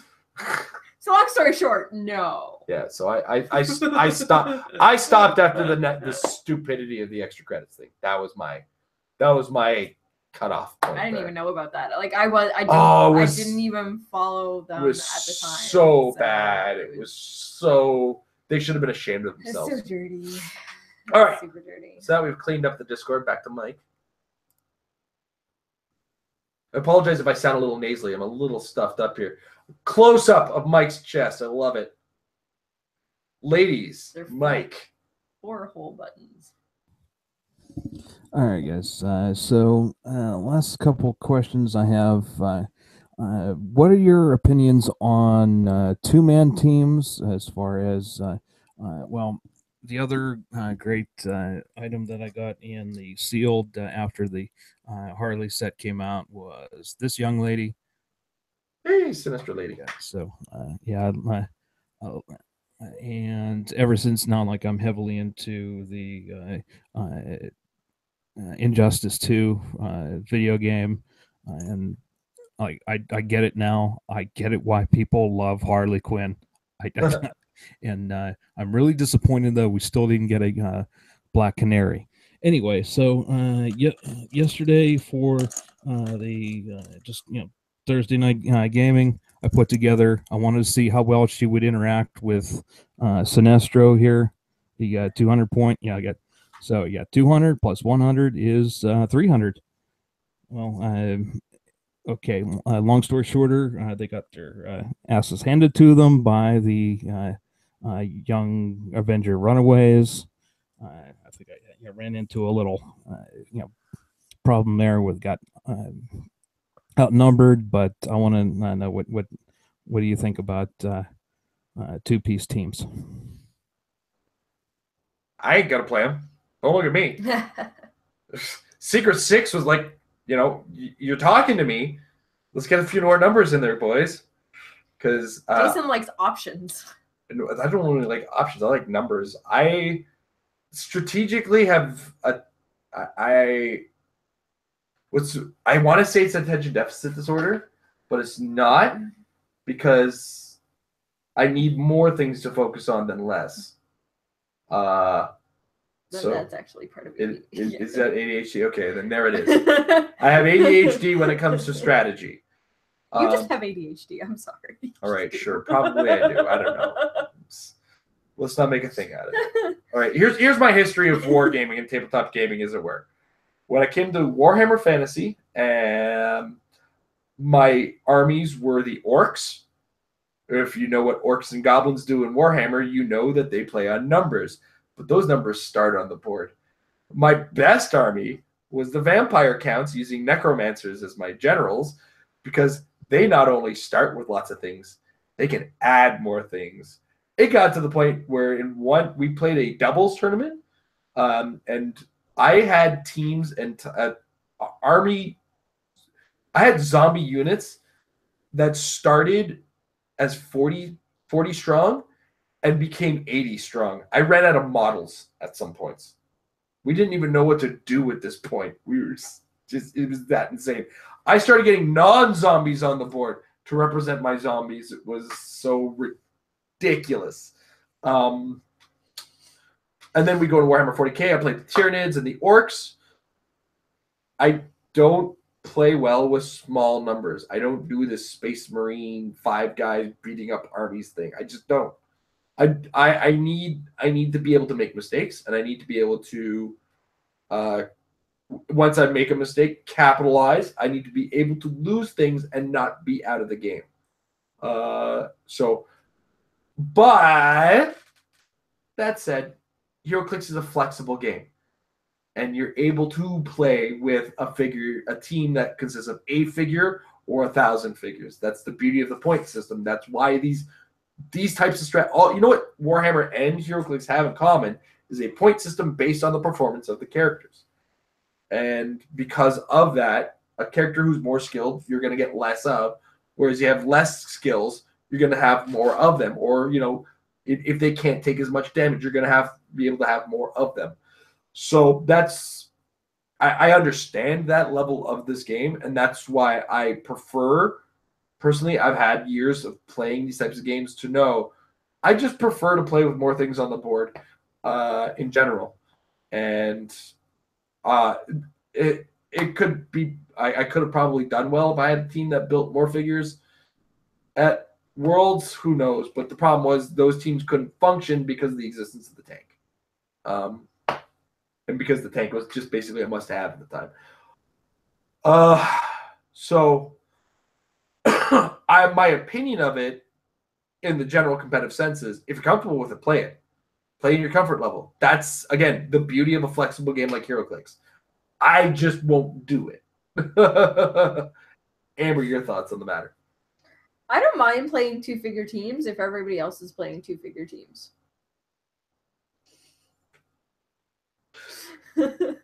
So what Amber is saying is, she's playing against me, she's never going to get the chance. Yeah. Or the next time we play a game on camera, she's going to force me to play only 2 characters. Can't wait to see what she does with that. No, I don't like I like simple teams, but I think the lowest I would play is 3 figures. Get 3 actions per turn, get 3 figures to play with. That's the baseline of my comfort level for me. I just find that, especially with the way that the game has gone recently, with a lot of figures being 50 points or less, having a 2-figure team, you're just almost always going to get out actioned. At some point, if you don't have, if like those characters that you are, those specific 2 characters that you're playing, they don't have some way to attack every turn, or if they can like heal back up if they end up getting pushed, to keep you alive, you're gonna get a point where you are basically surrounded or cornered, and you can't do anything, and you're forced to have to clear on a turn where like your opponent's just gonna throw like 5 attacks at you, and that's not how you survive. So that's maybe for me. It's kind of like a danger zone. Much like with Jason, it's doable. You just have to have the right figures that can do it. In the Thor, yeah, it would have been the Thor release. I played up against a 2-man team with Odin the Destroyer, and because he can do like 2 actions in a turn and then basically keep going, it was like, oh, okay, well, my like 6-figure team is gonna die to this guy who's like only playing 1 figure, but that 1 figure can do so much. So it's not a bad thing, but you gotta pick and choose. You gotta be very, very picky in that case as to which 2 guys you are gonna field. Yeah, if you see me using less than like 9 figures, it's because 1 character can do 9 things. Fair. You know? All right. All right. Back to you, Mike. All right. Getting back to the Bat God himself. I've noticed that he does lead himself to be susceptible to just pulse wave, the straight through, and like I go up against a lot of bullies like that people that just love this straight through, 4 straight through, you're done. Anyway, so the 50-point. What do you guys think of the 50-point blue Superman next to him all the time? And he can carry the wing symboled characters. So, what do you guys think of that combo? It's a thing, and if pulse wave is the only problem you're running into, then yeah, use it. The thing about pulse wave and letting it irk you is that it is the answer. If there's a question, pulse wave answers that question. I can't tell you how many of our figure description or our figure predictions and whatnot degrade to, well, yeah, but not if you pulse wave. And it's like, well, that's the answer for every character. It's like, yeah, if you pulse wave that, except for Unimind. Before I get too far. Yeah, pulse wave works on everything, not Unimind, and that's part of the problem with Unimind, is that he doesn't have that answer to him. Anyway, so yeah, If your sole problem, the only problem you've been running to with that character has been Pulse Wave, then yeah, that'll work. But if I remember correctly, that guy has enhancement too, right? So at least he's adding that. I might be wrong. I mean, I'm often wrong. Thank you, Amber. That was Superman Wonder Woman? Superman Wonder Woman, yeah. Superman Blue. Superman Blue, he's a rare. There he is. He's in power. Who made this character? Running shot in power, even. Running shot, energy explosion in power. Yeah, I think the red one actually has enhancement. Go check, please. Go check. Yeah. And he's got charged with Pulse Wave. Dude, did there was a typo somewhere. Like these characters were not designed the way they were supposed to. Oh no, I don't think that's an accident either. They're trolling us. Anyway, just back to the point. And I think I've said it twice now. If Pulse Wave is the only problem you're running into, that is your answer. If Pulse Wave is not the only thing that's killing your Batman, that isn't the only answer you need. But he's not a bad figure either. He's pretty good as a general rule. Superman ally with 2 damage and 10 or 7 range with a 10 attack with energy explosion, with an 18 defense with energy shield. No, we're looking at that Superman red there. We want to look at Superman blue. That's Superman blue. Oh, it is Superman blue. Sorry, yeah, we're looking at this quick here. Get with the program here. Dip, dip, dip, dip. Yeah. So, Amber, you have anything to add before I say the same thing for the 3rd time? What are you doing with those other 25 points? Because that could make the difference. Because really, he's not doing much else than sitting there and keeping you from getting pulse waved. And at 50 points nowadays, that feels like a bit of a waste. Yeah. In this case, I brought a 15-point retaliator in the Cap robot. What I really wanted to do was bring Dormammu into the whole thing. Maybe get a cosmic keyword team out of it, but he's 35 points, and I couldn't quite fit him with a 50-point. You would need a 25-point retaliator with cosmic. You could go Solaris. Yeah, you want to keep it a theme team. So you say just do Carnage. If you want, just do Carnage and make symbiotes. Yeah, they'll attack for you. Yeah, this is not false. And if you're not gonna trust your Blades rolls, Superman Blue has Empower. Just saying. Oh God. Oh, I get so sarcastic sometimes, especially after a couple drinks. Or you could also, you had the Ameridroid, you could do a Flora Colossal or a Carnage if you don't have a Carnage. Flora Colossal's not bad. It's just not and I have this discussion a lot. He is not a good retaliator. He is a good figure. You just got to leave him back for a while and grow and grow and grow. Right? You just keep rolling that dice. The more and more 5s and 6s you get with that character, the more health he gets. Even if it gets just 1 gain click, they have to attack the Flora Colossal twice in order to kill him. So think about that as well. And this all, of course, if you're not dead set on keeping your theme team. Yeah. And the thing about a theme team, if it's a generic theme team, you got to look at it this way. How badly do you need to win the map roll? Right? You think about that first, and then you say, if you don't need to win the map roll that badly, then perhaps you can refocus your effort on just making your team better. And that's one of those traps we fall into. Is I made a theme team with 3 characters. Is it worth it?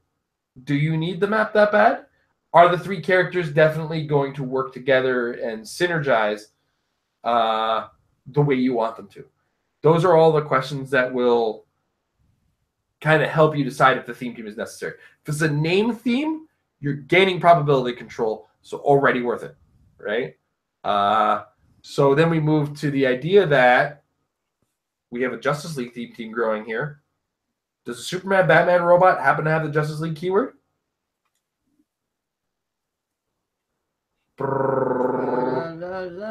Yes, it does.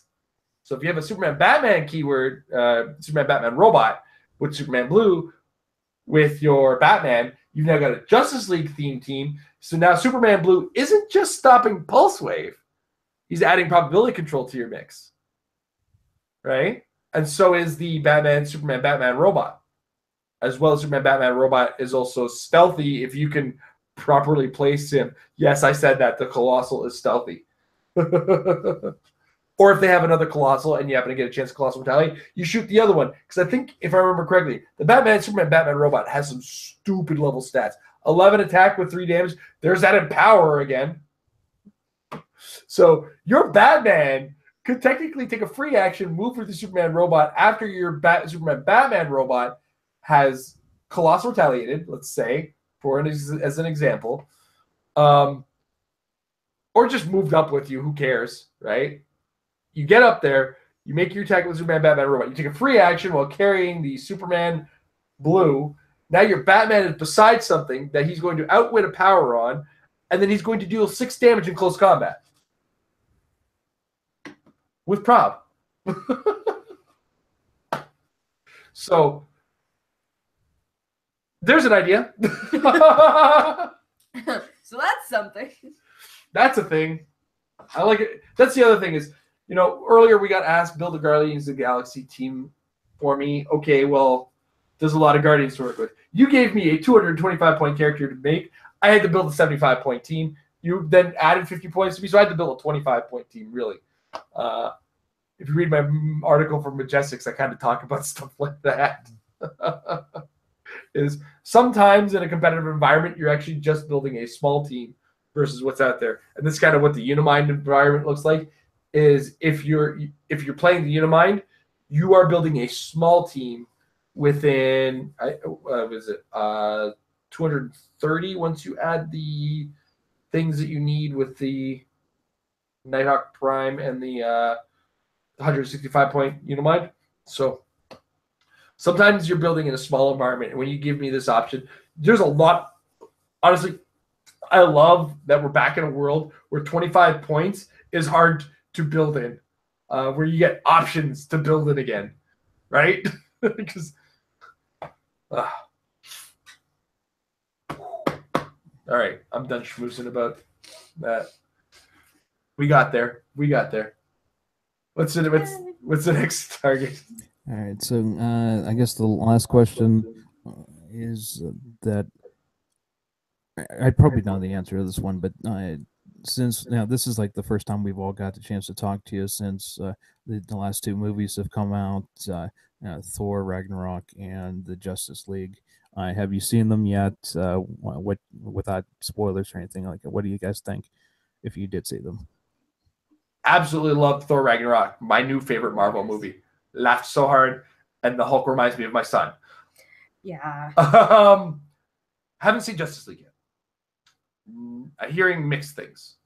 I know I have a bunch of friends who love everything comic book related, so when they go to those movies, they're not super critical of them, and they schmooze and they love them. And I'm sure as long as it was better than Batman versus Superman, they're all in love because they all love Batman versus Superman. I was not such a fan of Batman versus Superman, but if it's better than that, I'm sure I can stomach it. So, yeah, I haven't seen Justice League yet. Yeah. Amber? Thor Ragnarok was fantastic. It was so good. I'm so in love with Hela. Also, Jeff Goldblum. Jeff Goldblum the crap out of that role. Yes. Yes. I was not expecting to go into a movie and be rooting for the villain as much as like the protagonist. Like that's how much I loved Hela in this movie. Incredible. Fridge paranoia moment. You keep going. To the point where like I have actually, and I can't wait for it to come in. I have ordered a hoodie with like that like 80s Technicolor aesthetic that is Hela riding Fenris, and it says Goddess of Death. and I can't wait for that to come in. I haven't seen Justice League. I have absolutely no interest in seeing Justice League. I had no interest in seeing Batman versus Superman, and I went and saw it because my friends wanted to me. And then the only showing was in 3D, and I got angry because I had to pay even more to see a movie that I absolutely hated. Well, you didn't hate it before you saw it. Well, I knew I was going to hate it. I had no interest in seeing it. I didn't want to go see it. You went in angry. I went in not like, I sat there and like Jeremy from CinemaSins was in my head. And I was ding, like crazy through that whole freaking movie. I hated it so much. But not as much as I hated Wolverine Origins, so I guess it's got that on it. Yeah, she hated a movie that involves her favorite character. I was able to stomach the Ang Lee Hulk.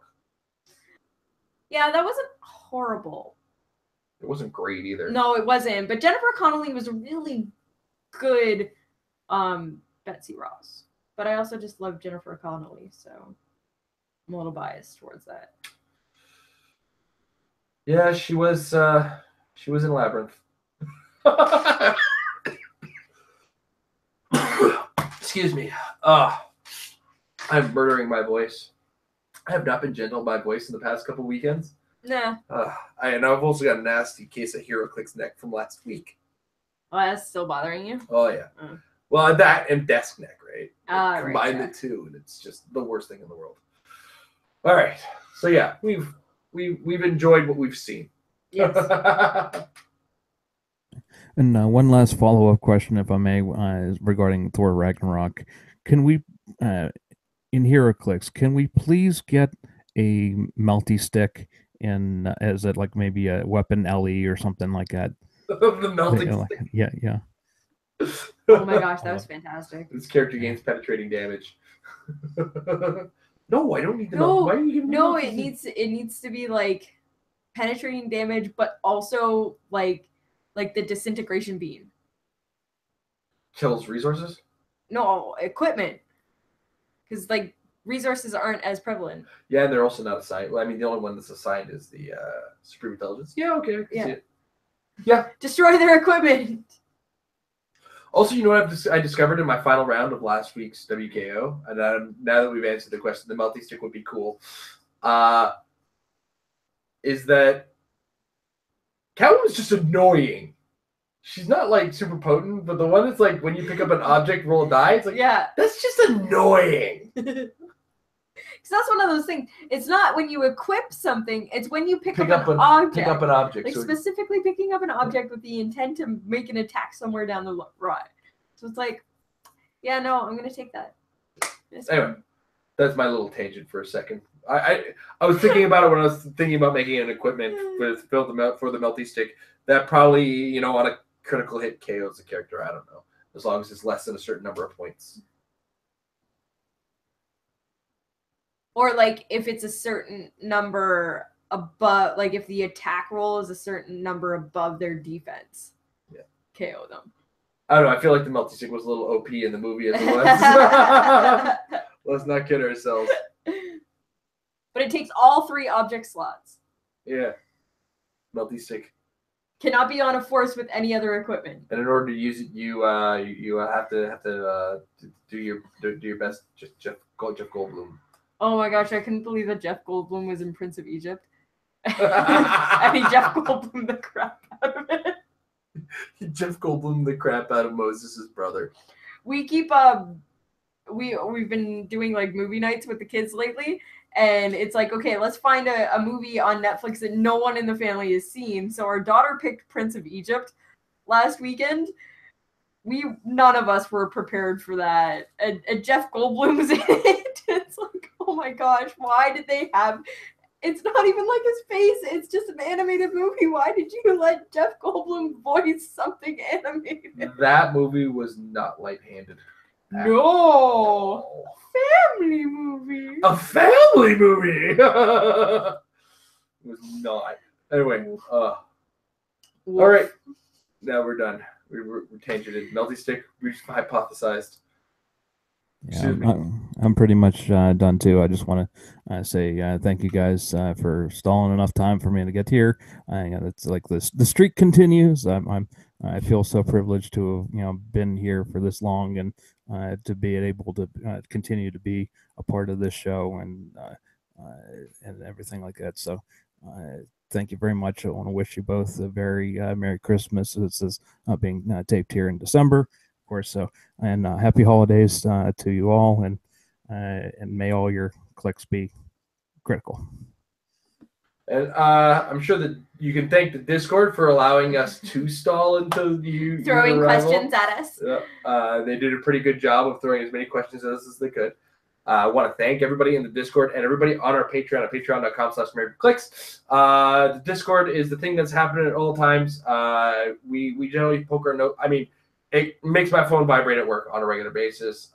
Gets our attention often. In fact, Amber likes to leave her speakers on when we're watching TV, and I give her dirty looks when you guys are talking to us because we're trying to watch Punisher and enjoy people getting shot in the face. But that said, we do enjoy talking to our patrons on Discord, and we do enjoy these talks on the Patron Hangout. So if you want to join us there at patreon.com/Clix, all levels of support gets you access to both of these. And our next Patron Hangout will be, of course, early January. I believe January 1st is a Monday, so therefore that Friday will be the 5th. So it'll be January 5th will be our next Patron Hangout. If you want to get on that, join our Patreon, become a patron, hang out with us in the Discord, maybe get some action tokens. Did we mail those today? Yeah, we did. We mailed them today. So our last set of action tokens are getting mailed today. We're probably going to have to put in an order for the next set soon. And, get early access to some of our videos in some cases as well. Any amount of support helps, and we do appreciate any kind of support that we can get. It does help us get more hero clicks, get more stuff on the channel. It does help me give the guys a bit of a Christmas bonus every year for doing the Metal Lab, as well as occasionally getting them some Battle Royale time. So without further ado, thank you guys for joining us if you're watching. Thank you for watching us in the archive as well. If you've been bothering us in the chat, we apologize. We do reserve this for the patrons, so we do kind of answer their questions alone. But thank you guys again very much, and have a wonderful evening. Bye.